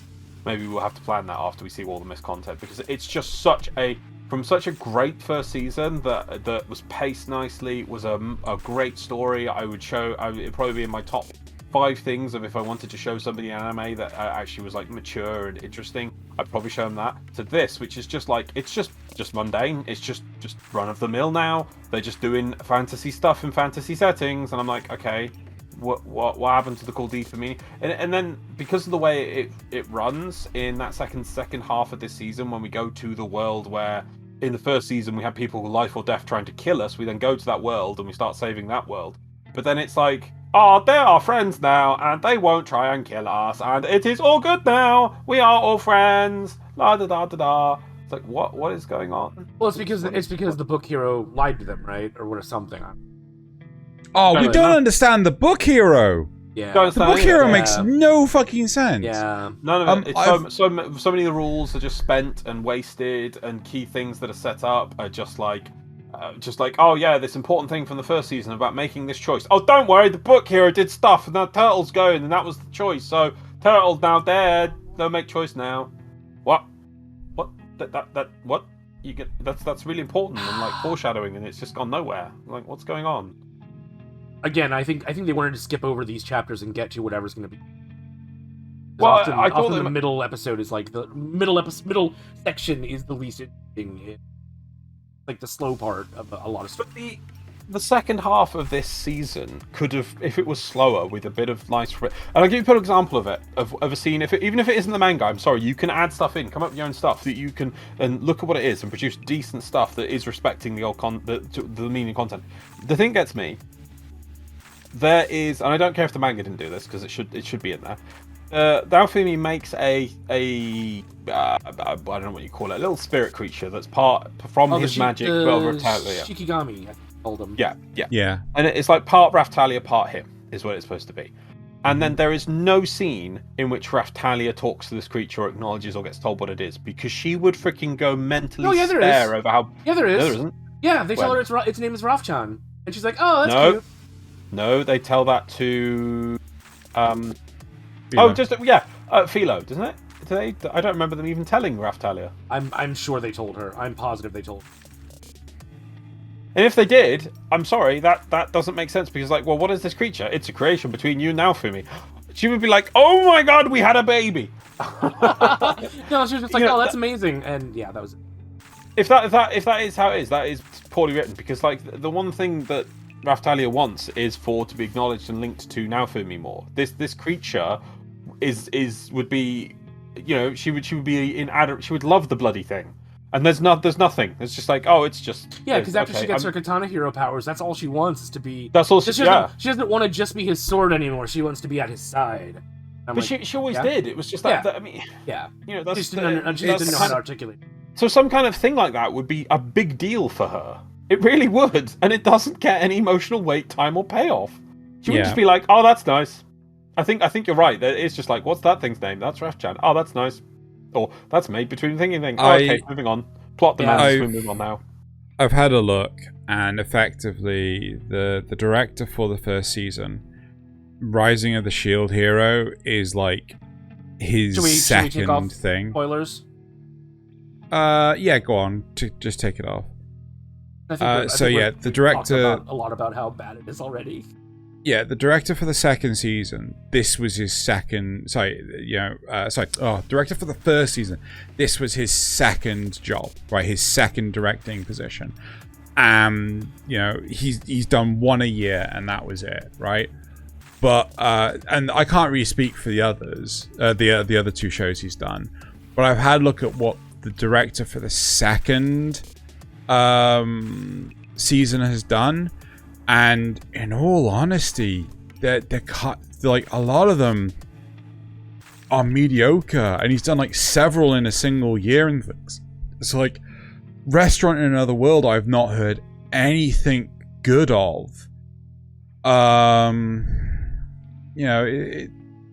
There's just, God, a lot of these series just have mid reviews. If he's able to do multiple things in a year, it feels like this is just a factory-produced person who is just good at churning out content. Which is what this season feels like. It just feels like... I mean, that picture there just feels like it as well. It just feels like standard anime fare. Nothing feels special. It feels kind of meh. In fact, Naofumi's face there was exactly how I feel about this season. Meh. So anyway, I think, honestly, we're going to have to check it, and we might have to do a whole episode on this, because just comparing season 1 to season 2, because I love season 1. So much. Let's move on. Nasuth, Spy Family. Hey. Spy Family. Much as I love it, it's getting an acquired taste. I agree. Because I really want to give it a must watch, because the setting is really neat. The promise of spy action and assassin action is really cool, but then the ending just kind of there. It's a thing that's there. Yeah. There is going to be a second. I don't know if it's going to be a second season or a second part this autumn. So maybe that can bring it up to a must watch. But for now, final episode just screwed things up. I don't know. So for anyone who hasn't actually seen it or watched the other episodes, this is a setting much like Cold War. Like 70s or early 80s Cold War Europe, and we've got a spy from one side who is trying to save the world, or so he's told, by stopping a guy on the other side. And to do this, he needs a family, and so he gets a wife who secretly is an assassin that he doesn't know. She doesn't know he's a spy, and a daughter who he doesn't know has psychic powers, because she was and comedy ensues, and it's great. It's it's cute. They have these overdone moments in the school where you've got like the massive 6-year-old and the guy who thinks everything is super elegant, and it's lots of great stuff. Just that ending didn't resolve. Like, there was no mid-season resolution or an ending point of, these things are now established, here's what we're going to do later. Nothing like that. It almost feels like they're, like, I think Loz said this, it almost feels like they're introducing the show to you again. Because they even tell you, like, the thing that I just explained, they do that in, like, the last episode. Again. You could almost watch the 12th episode of this as almost like a pilot that kind of does a little bit of everything. Yeah. And the thing is, I remember it's quite truthful to the manga, and that bit does feel like that anyway.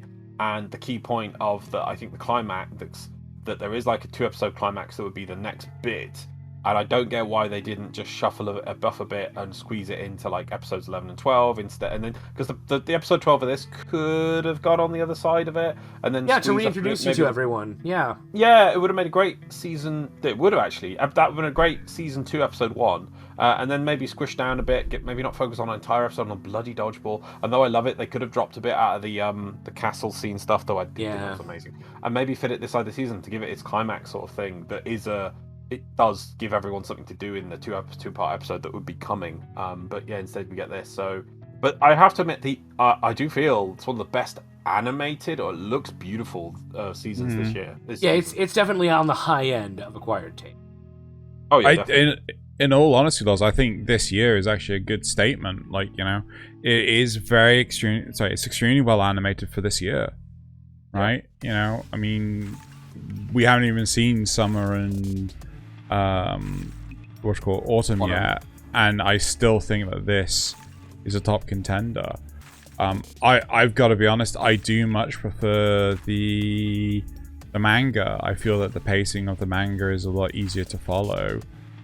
And I mean, we spoke about this outside of recording this episode, but like, in all honesty, I just want more Lloyd and your time, right? Little too much family, not enough spy. Yeah, like when we had the episode where the uncle came to visit, right? That was one of my favorite episodes, right? Yeah, it's so good. It was one of my favorite, but it was just like there was so much more to the. It reminds you how much you're missing out on by showing you what you could have. Well, not just that. It shows you what you're missing out on, because they spend so much time on just Anya at the bloody school. Yeah, that too. Yeah. You know, yeah. It could just be the season 1 stuff. The problem is the show has basically 4 different areas it's trying to cover. You've obviously got the Lloyd cool spy stuff, which is awesome. Then you've got the Anya at the school stuff, which could be cool, but kind of is dragging a lot of the time, and it gets to a thing. Then you get the Your Son of Side story, which honestly gets the least amount of time. Have we even seen anything for her aside from the very, very first kill she did? You will in the second season. But it's still the still the least of the ones. And then the fourth part is the sort of them all together, the family, trying to keep the family as like, everyone, you know, that we're trying to be spy. All of them are trying to actually be spies. Inconspicuous. They want to be inconspicuous. Yeah, and that's worrying. So you've got 4 different areas that they've got to allocate time for, that each one could be a story, the entire focus of the story in itself. You know, Lloyd spy stuff could be, you know, we could have a series about just Lloyd spying. We could have Anya at school. Really could be a whole season about Anya at school. You really could do it. Got 3 protagonists. 3 actual main characters. Yeah, and then a 4th thing of them they're doing separate, and then that one together plot, which, you know, that's also cool. Like, you know, are people being suspicious of them? And, you know, so you could focus anywhere. So that's the problem. It's got so many points to try and cover. It's so good though. There is a lot of really good comedy and amazing moments, and yeah. It's just that last episode. If the second half, you know, does really well, then it'd be a super. And the intro and outro are still amazing. Right. Yes. Next one. And they've got great music. I do love the intro and outro on this. Yeah. Also good. Really interesting art styles too. Yep. Yeah. Right. Next one. Data Live. No, Data dead. They killed him in the last episode. You know, there's actually a movie called Data Dead. Is no, there Data really? Bullet. No, sorry, it's okay. Data Bullet. It's Data Bullet. Right. But God damn it. I really. You know what? Fuck it. Break the mold. Must watch. Oh my god. Oh, look at the fan service, man. Oh my god. That's not even why I'm giving it a fucking must watch. Oh yeah. It's for the plot, isn't it? Yeah. Yes! It is! The big engrossed plot. Oh my god. Why are you being like this? You know why. I have loads of soul. It's on the shelf over there. Right, so I very much enjoyed this, and it's getting a season 5. Annoyingly, it ends on a cliffhanger, right? It reveals like a huge plot point that has been developing for the last 4 seasons, and it's just like, the fuck. So you waited 4 seasons, now wait even longer. Yeah, so I don't even know when the 5th season is coming out. It might not be for a few years. but again, I really enjoyed the story. It's intricate. It's weaved throughout the entire prior 3 seasons. It's, you know, all the activities are referenced in the 4th season. You know, I don't really want to spoil too much. The problem is that obviously, in order to watch the 4th season, you have to watch the prior 3 seasons, and realistically, the movie. The movie's actually pretty good. Oh my god! Understand in complexities and shut up. Movie. I think Loz is having a seizure. So we might need to get him to hospital or something. Don't worry, I'll call 999. No, I'm joking. No, I honestly, I really, really liked it, and Loz is just going to continue to give me shit, so let's move back to Loz. But no. Actually, before you do that, so what? Okay. It's not just an acquired taste, and something that's the 4th season of something. Yeah. It would almost fall into acquired taste because you as you say, you have to watch. Yes. But I just want to say, I know you really enjoyed it, but you're saying must watch. You're basically saying that that the 4th season is really good, that it's almost worth it, not just itself, but that you have going back and watching those 3 previous seasons where that's a must watch to make this even more a must watch. So I want to. So can you, even if you need to put spoilers, can you sort of tell what is it theme wise, or the set pieces, or the character development? Yeah, because I tried watching the first season and I couldn't get into it. I've watched season 1. I'm into season 2. Season 1 I did enjoy, but I do admit this sort of setting does have a few slow points. So tell me why people should go watch all the seasons to get this. What is it that's so good? Okay, so season 2 is by far the worst one. I'm just going to point that out there now. No, it is. Like, it feels very fillery, very generic, stuff like that. But, you know, the 3rd season hits, like, notes on time travel, which it does really, really well. To the point of... let's turn on the spoilers, because, like, if people are going to watch... all the seasons, I don't want to, like, so okay, fine, so you've been warned if you want to avoid this. So in the 3rd season, there's a point of time travel, right? One of the characters has to go back in time to undo the mistakes of another character who also went back in time, but unfortunately they can't make it perfect, so they get it as close as possible, and there's just knowledge that they don't have. They even reflect that in season 4. They say, like, the only reason why we know this stuff is because we are linked to you, and you know this stuff, right? Again, characters that so at one point in time in season 4, a character locks the memories of every other person in the world about our main protagonist, so she's the only one that can love this guy. To him, to everyone else, he's a complete stranger. He does not exist in the school system, doesn't exist anywhere else. But the one character that has a split personality, the split personality still remembers who he is, and that's a split personality from the 3rd season, which has not resurfaced until now.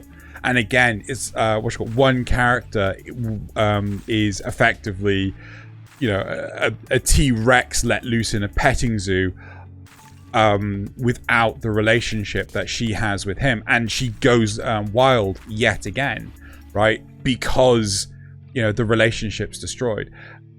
Character developments, plot intricacies. I have a question. So does she, when she erases the memory of him, does she also erase, like, all physical and digital copies of information about him? It's the memories are locked, and effectively, yes. It's magical crap, right? Yeah. So it's like, a wizard did it. It's not like, oh, we wrote a super special virus that went through the internet and removed all digital presence of this person. It's like, well, what about all the printouts? It is magical crap. Actually, I just figured out a way they could do it. They could also do it. Anytime they see something about him, they instantly... I suppose. And again, they do reflect back on the whole time travel element to this as well. and such a huge plot twist at the end of the season that I was just like, holy fuck. Unfortunately, me giving people the hint of like, there's a plot twist at the end of the season 4, like it's gonna put people on like, oh my god. But I was just like, holy shit, I didn't see that coming at all. So I really like it. I like, they are also establishing more about the bad guys as well as the good guys. So I really liked it. So and none of Loz's sass about plot. Right, should we move on to the Loz's last one? Yeah. Yeah. Cool. Right. I'm quitting heroing. Are you? Sorry. Yeah, I am. I'm all about villainy now. I want to go with nothing special. Please. Yes. Right, so we're going to go straight into spoilers. So this started with a okay plot that was interesting twist where the main character has defeated the Demon Lord and then nobody wants him safe to join the demon side, and they're not liking him, so then it's sort of like a person he helps of the week, because you've got all the different generals and it's kind of like they've got different problems and he's assisting them. Like, okay, this is kind of cool, this is where's it going.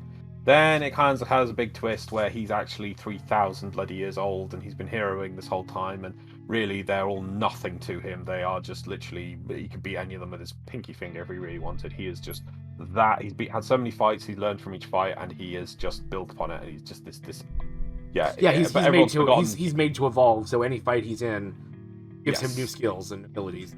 And so he's been going for 3,000 years. He's seen the technological age end and the rise of magic in humans and things, but he still remembers how robots work and all this other technology and stuff, and it's like, it's interesting, that's where this is going to go.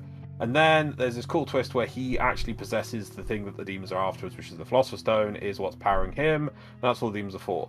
And then it comes to a really interesting fight, and I'm wondering if this is going to stick the landing, and it'd be really either heartfelt and awesome or just kind of generic, and it went for the generic weak ending.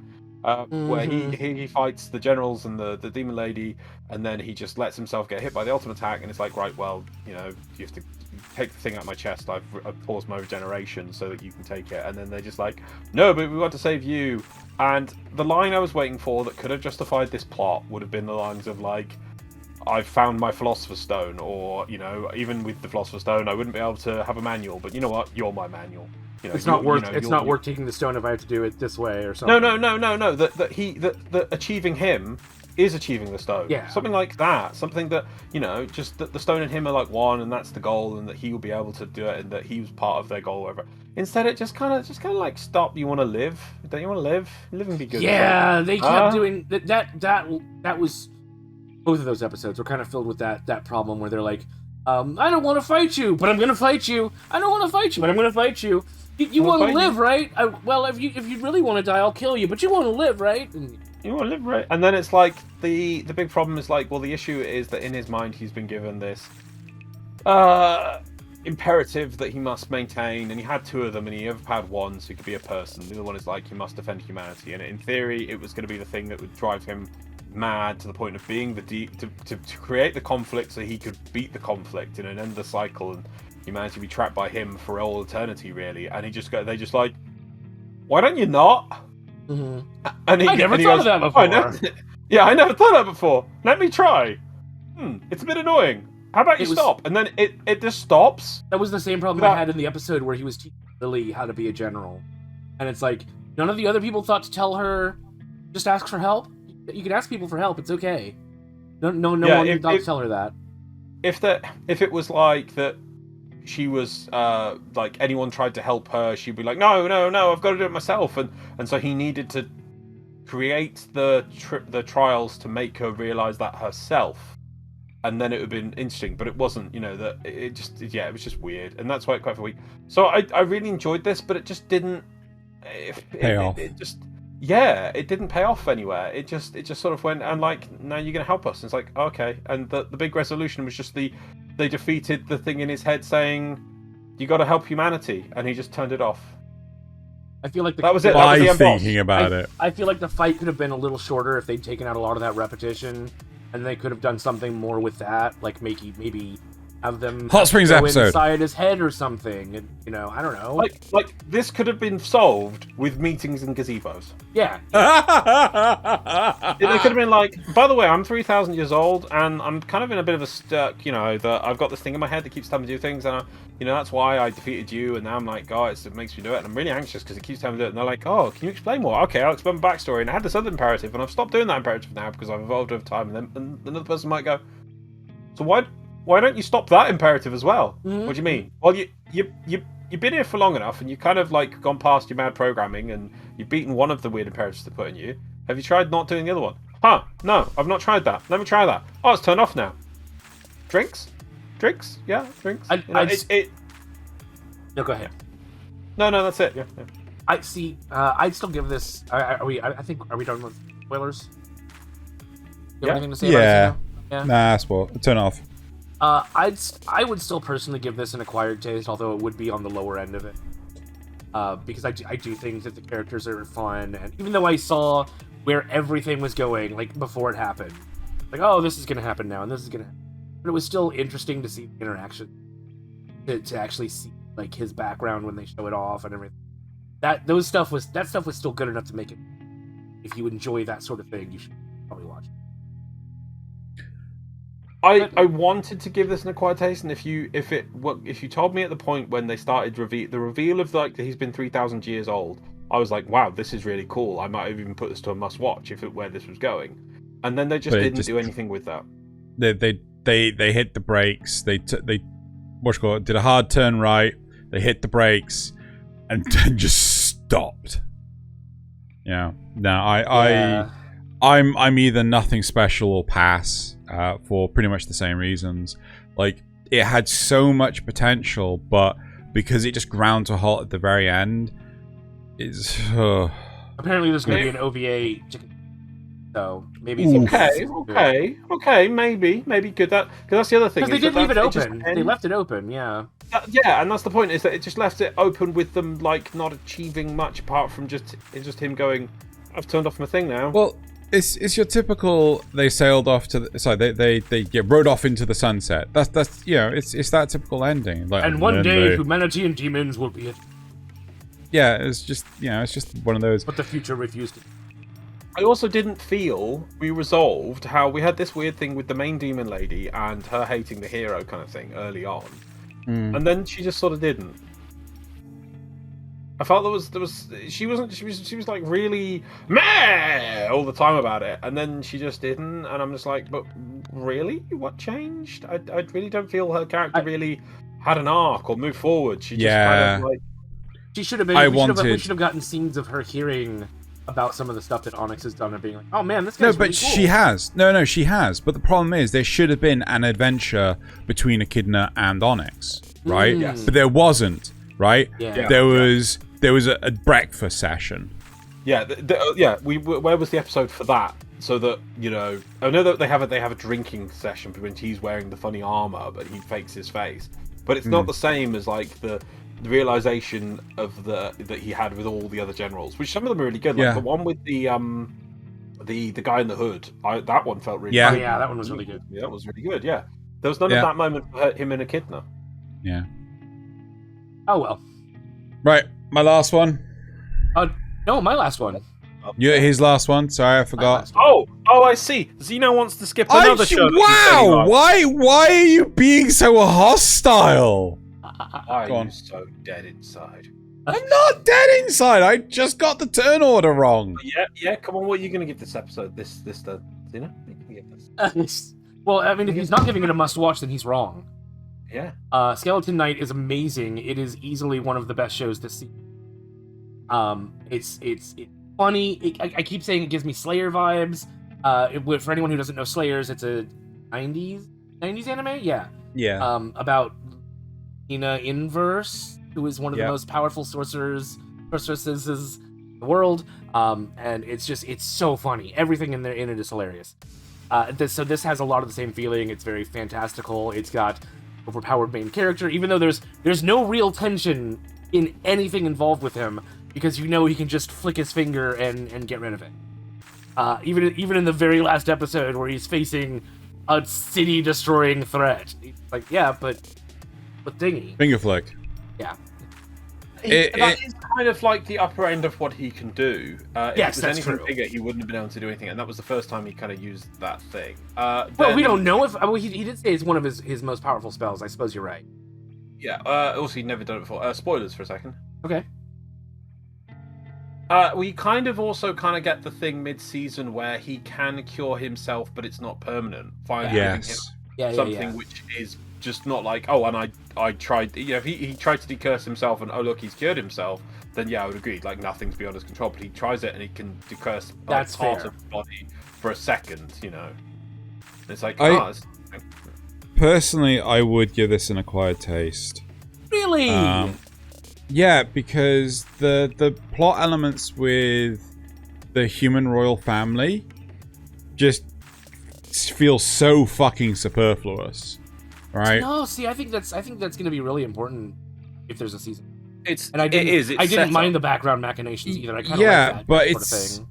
but a large part of it feels like, oh, this is just like the background machinations of Overlord, which didn't actually fucking do anything the entire season. Or 3 seasons. But again, I felt like, oh god, I wanted to know so much more about the royal family, but none of it was explored. Right? Yeah, it does get a bit slow and really control those things. Just an example of how it could have sped things up. Do you remember? I think it's in episode 1. He saves a girl who's clearly some sort of minor ability. Yes, very start, very first princess. thing. Yes. Yeah. Why did that need to be a separate blonde-esque girl? If that was the princess, it would have led into that more earlier and given us some importance to it. That character, then, we never see again. It never seems to have any impact. Yeah. It's just like... Yeah. He's even supposed to be like a minor noble or something. Yeah, so... Yeah. You know, but there's just elements to the exploration of the elves was so goddamn cool. Right? Yeah. Even though he was not there, and he spent time with just an outskirts city, it's like town, village, whatever. I mean, they had nobility where they were doing their meeting stuff. Yeah, even though he wasn't there, we got to see the meetings. We got to see the relationship between. Oh God, what's her name? Ariane. Is that her name? Ariane. Ariane. Okay. Ariana? Yeah, something like that. You get to see her relationship with her father. You get to see her relationship with her sister. You get to see... It's like, again, properly explored. But then you got, again, by comparison, this human royal family, right? With a king we've only seen in 1 episode. Backstabbing of brothers...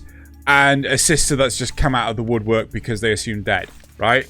It's just like, it just feels so underdeveloped when this over here, the elves, so much cooler because it was developed. Oh, the ninja stuff was cool too. I mean, that could have been explored more, but what we got of it was pretty cool. Exactly, even the ninja stuff was more developed than the fucking human royal family, right? Yeah. And we didn't even see the ninja town. Yeah, we only heard about their stories. Like how they got their powers and how it was passed down.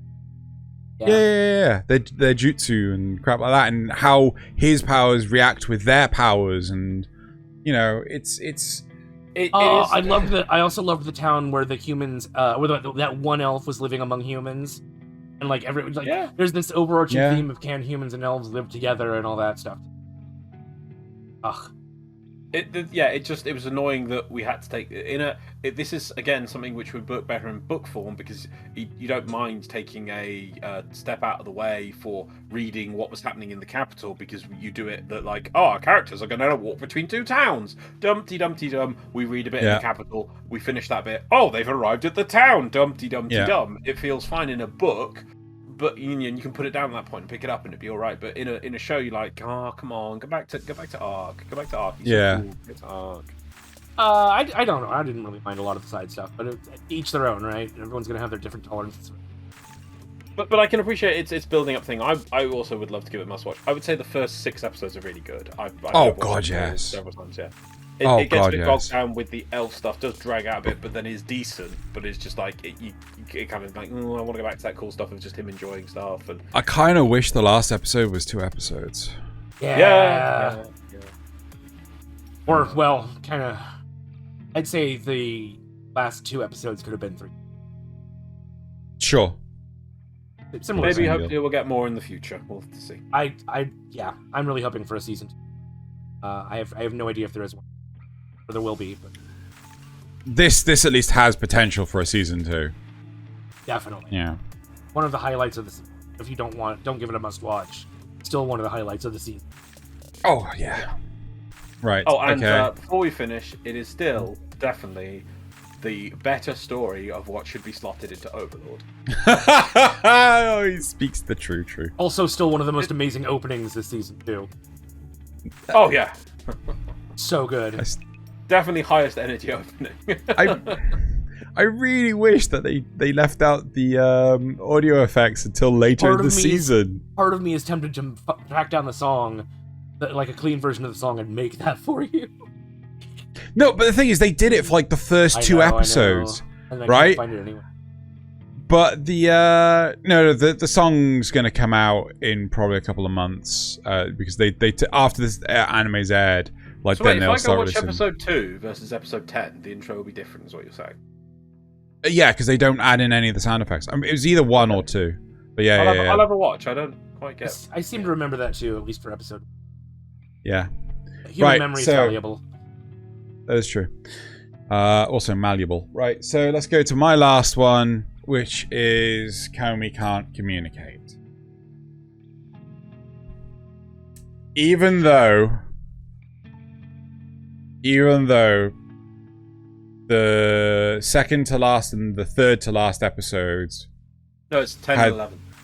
Fine, 10 and 11. The animation was jank as hell. Right? Yes, it was. Oh my god. This is still a must-watch. Well, Right. You say It's jank not as their hell, fault. but it went from, in my opinion, movie quality down to just like mundane, basic Isekai anime quality. Yeah. Yeah, cheap as chips quality. Yes. It was still, Yeah. it wasn't.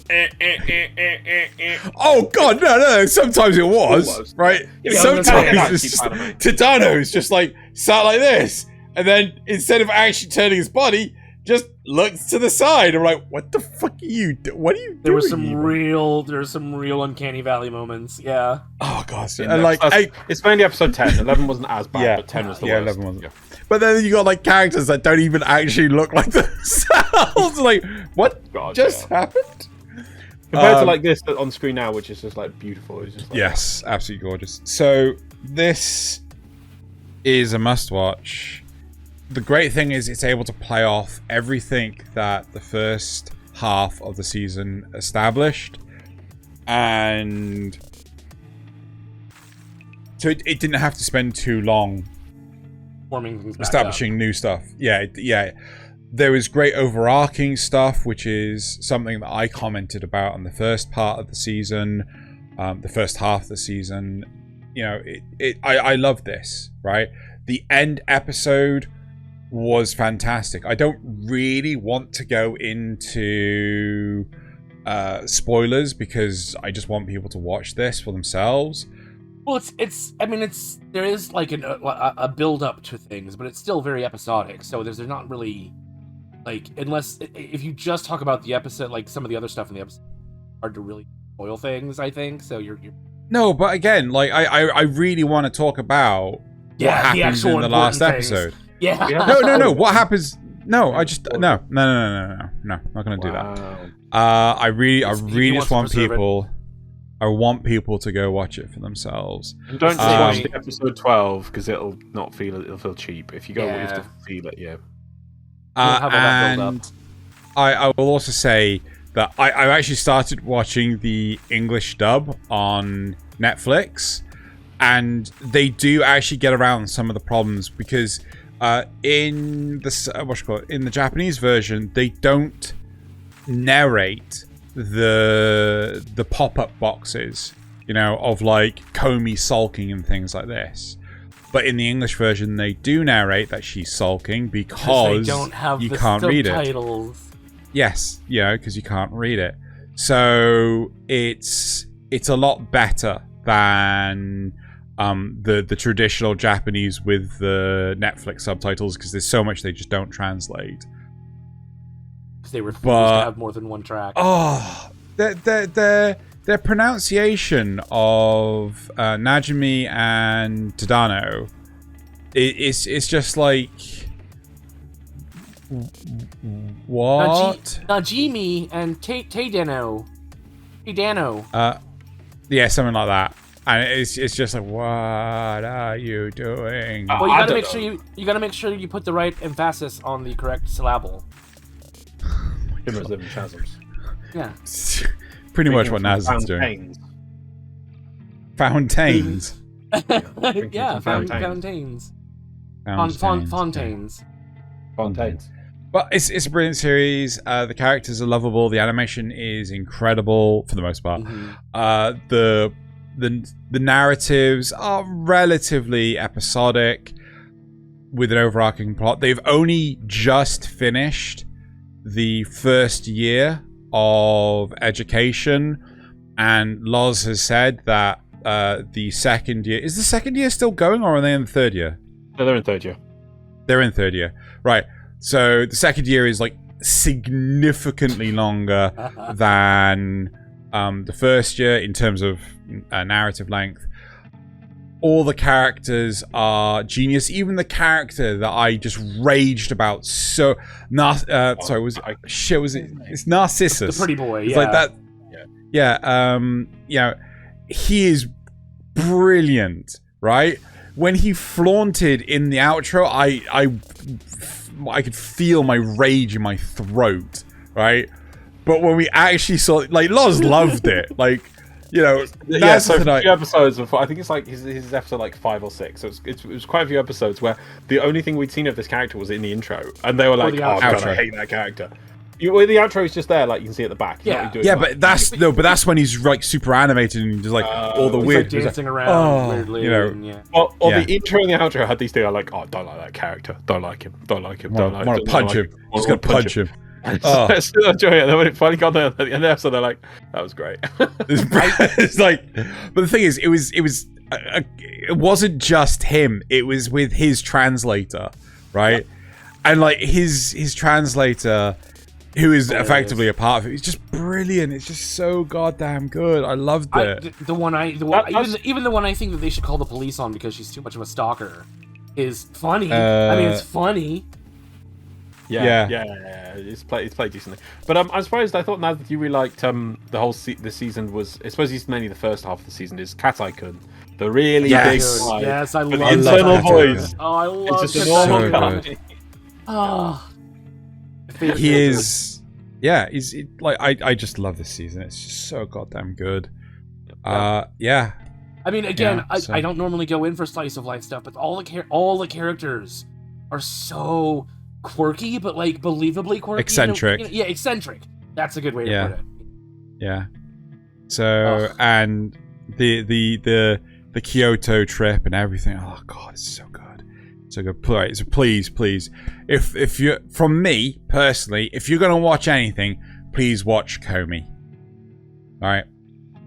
This entire season. I do remember that at the start of the season, like by episode 1 or 2, I was feeling like, oh god, after dress up darling, this just doesn't feel like the same hits that it is. But then after like finishing the season and reflecting on it, and then how it ends and everything, it does just be. It was. You just see how good it was across. Even for the bad animation point, it had good strength throughout. Yeah. Did we ever figure out why Tadano? I don't remember. Did we figure out why Tadano was taking pictures on the road trip? Because they're posing. He was the what's it called? The class president. Who's the what? He was the class president. That's his responsibility. He's got to take photos. Why did everyone have their shirts off?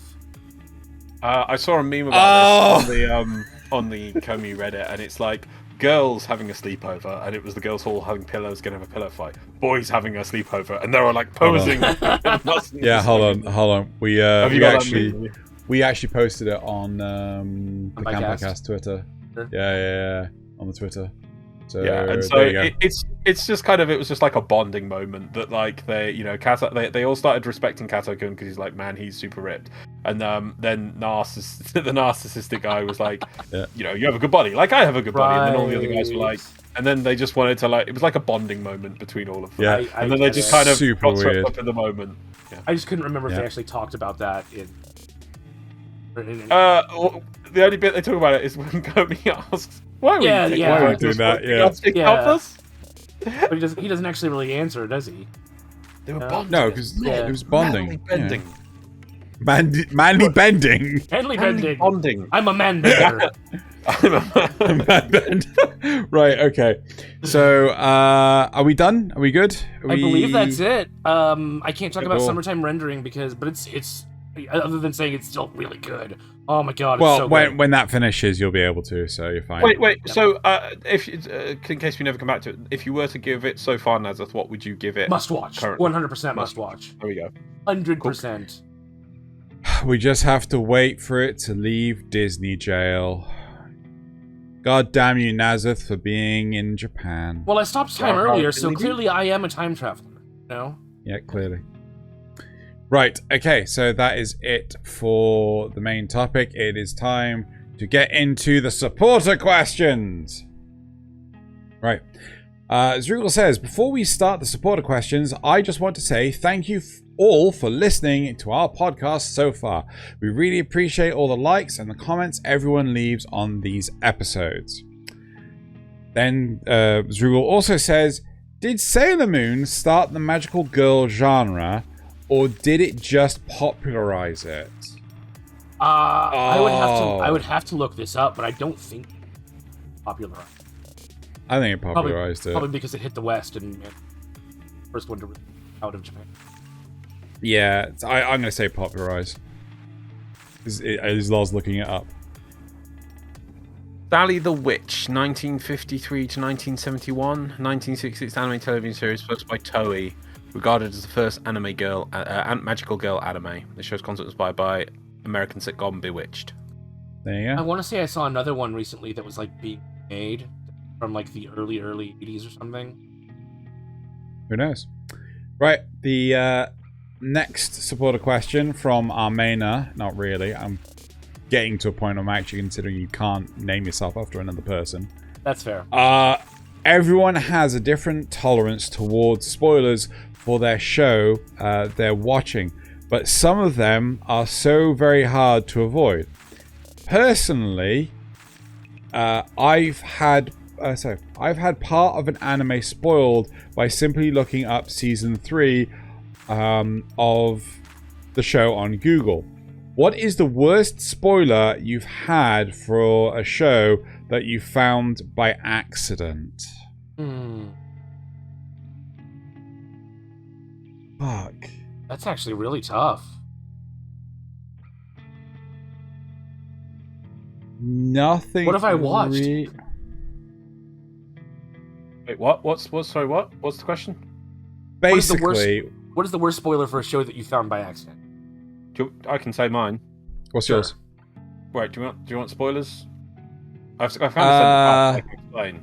How long is yours? Like, how old is yours? It's Naruto. I'll explain why I got ruined in Naruto. Okay, yeah, just go on. There you Right. So Naruto's such a long-running show, and you kind of get confused. And there's so many things going on, and there's so many different things with different types of eyes. Specifically, the Sharingans, and they're all different for each person. So I was looking up. I wanted on the wiki and looked up about Sharingans, and there's a character who, on the bad guy side, who has an orange mask with a big swirly hole in it, and it's like, it's called Toby. It's complete. Like, I'm almost like comic relief. They were like, oh god, all the like the evil villains of the group. Like, oh, why we got to have this guy around with him? Looked on the wiki, and it turns out he's like the ancient Sharingan master of the clan, reincarnated, the big villain of the entire show. Wow. And I ruined that it was him, which is obviously not only ruining what that character's about, but also ruining that Madara, I think he was saying, who should be dead. He was like, we're on to like the fourth Hokage or fifth Hokage, and he was a guy who fought the first Hokage, but he kept himself alive, and he is not only that guy, but also still alive and still a plot, and also becomes the main villain of the show. And I'm like, oh, Madara's still around. Oh dear, I just ruined everything for myself. Because all I want to do is just check up what was the brother's eyes or something, and I accidentally just clicked on a thing and spoiled it for myself. Yeah. Done with spoilers? Yeah. I to follow up on that, I'm pretty sure I've done that sort of similar thing. They're just wikis are. You guys have said it before. Wikis I love are the wikis, most but you gotta be source. careful. Yeah. Do be careful. Like don't just randomly click on wikis when you try to find some information. I've got a meme for this later on. I do have another anime that I've spoiled, but I'm not even going to mention what it is because I don't want to even think Nasuth or Xeno to be thinking about what the spoiler in that anime could be. But I did spoil myself an anime looking on a wiki once. So but it's still got to come. Kaisen, right? Yeah. Yep. I was looking at my Jujutsu Kaisen wiki and yep. No, that wasn't that. Okay. I can't think of anything. I know I've done it, but I must have blacked it out because I genuinely can't remember. Right. One thing that anime is known for are the battle scenes, with many studios trying extremely hard to create the most action-packed, visual, stunning moments in their respective series. If you had to rank on a scale of 1 to 10, with 10 being the highest, no, I'm not reading. Sorry, the answer is 10. I'm not reading out this question, right? Because I want people to. Spoilers. Yeah. I want people to watch. Komi Can't Communicate. Right. So you're not gonna read that, but just giving a number of result on 1 to 10. 10. The person who put the comment. 10. Yes, 10. It is 10. 100%. Right. 100% 10. 10%. Right. You're welcome. And then Nasuth says, what's a Titan's favorite dish? Ramen. No, that says ramen. Ramen. Ramen. How is that ramen? It's ramen and raw men. Ramen. Yeah. Yeah. Yeah. Raw men. On to the comments. Right, moving on to the comments. Right. End Film says, one thing on the birdie discussion. The boy gets his body destroyed again in the finale of the first season, not the start of the second season. Yeah, I did remember this when I read this comment. If I remember correctly, he does it to save his love interest. So the gimmick is back before the boring between season OVA. Scroll down. And while I don't dislike the second season as much as you guys do, I've still got enjoyment out of it. I definitely agree the second season is a big downgrade in both plot and visuals. Yeah. And I commented on this that the same thing happened with Shield Hero. So yeah, I like you say I don't dislike because it wasn't that I hated season 2 of Birdie. I was enjoying bits of it, and it's just like it's just that bit towards the end. I think like somewhere around episode 10 to 12 or something, when I came with the thing, and then me and Xeno put together this idea of like, oh my god, what if they do this time travel thing and it's this? Yeah. And we're like, oh my god, they're gonna do this. It's gonna be amazing. That's gonna be freaking amazing. And then they just don't. And it's just like, what was your plot? Going back to that, I will say I did dislike it that much. I forgot this first season. It's the same with Infinite Stratos. I disliked the second season so much, I had actually forgotten the first season. Right? So, but yeah. Anyway. T-Rex Paddock says, Nasuth has a drinking problem. Yep, he does have a drinking problem. Yep. And Classroom with Elite, a special school with unexplained rules that keep changing and getting added to. So it's Japanese Hogwarts. Yes. 100%. Points to Gryffindor. Yep. To the power 3 points to Gryffindor. That works. That does apply. Right, okay. Strombus Void Shell says, you guys are professionals, in my opinion. You're entitled to your opinion. I appreciate it, but you're wrong. Right? Zrugal says, LOL, Classroom of the Elite sounds terrible. It fucking is! How is it getting a second and a third season? I don't fucking know! Right. And Zrugal says, I watched a few episodes of Spy Family. It might be the best show I've seen so far. Ooh. I wonder how you feel after this episode. No, hang on. It's the thing, I think you get both of you are highly jaded by like the mid-season stuff. Like the first 4 episodes are really fun. They're kind of doing stuff. It's only when the school gets into full swing that you kind of like, No, I was going to say, that's a bold claim because Full Metal Alchemist Brotherhood. That is such a bold claim. No, he said this season. Oh no, right, so far. No, so far. Best show so far. Yeah. Bold claim. I think but anyway, meant this season. It is time for the meme. If he did mean this season, that's fair. That is fair.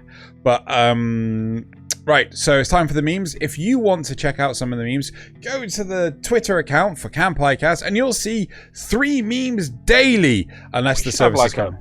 We should have like a card for this. Because it is actually Kanpai_cast. Check out the Twitter. Here it is, and also these memes are from Blurg, or maybe at least most. Yeah, it's what you call it? Good anime. Good animemes, anime memes, animemes. There's like a load of different. We could put like a link thing, Oh, we put the links anyway. We could have like a title card saying like, check all these out on our Twitter, blah blah. And then you mean just put it on screen? Yeah. And like big card and keep it as meme number 1. There you go. Cool. Right. So speaking of meme number 1, new weebs watching the toothbrush scene. Veteran weebs. You know what the toothbrush scene is, don't you? Oh wait, shit. You've shown me the toothbrush scene. Yes. The brother brushing his sister's teeth. Oh yes. Oh yeah. Toothbrush. What show? What was the show for? What was it? I've not seen the show. We've just seen the toothbrush scene. And yeah, I'm like, yep, yeah, that scared me off the show. Okay. I've seen we do a healer, man. Okay. Watch new anime episodes each week so you're not behind on memes, or wait 12 weeks before binge watching the new anime, but get spoiled from the memes. Me, who doesn't like waiting a week, watch another episode. This is... Yeah. Hate waiting week, watch episode. Yep.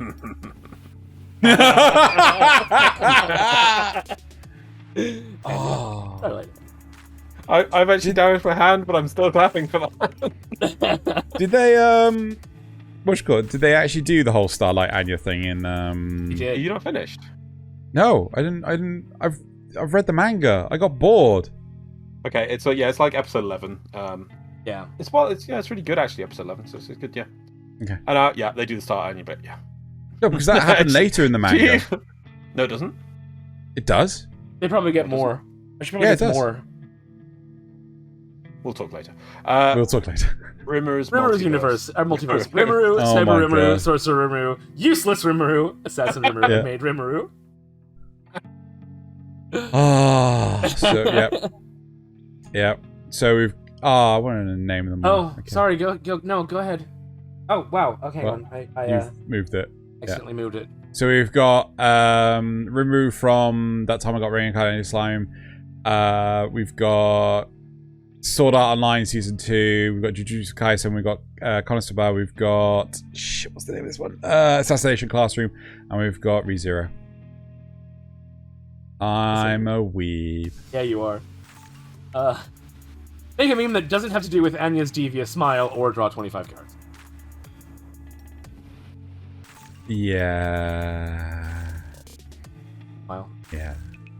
And finally, when your dad can stop time, but has no time for you.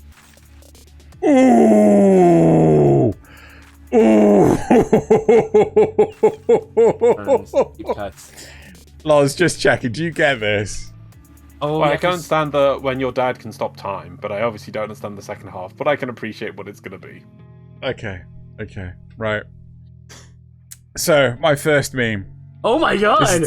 This is to get revenge. This is to get revenge. Oh, I love it. Revenge, I love it. Sorry, I just woke up. There you go. That's what it feels like when you look at these memes. Right, next one. Okay, yeah, I'm a Yu-Gi-Oh fan. How can you tell? I want that.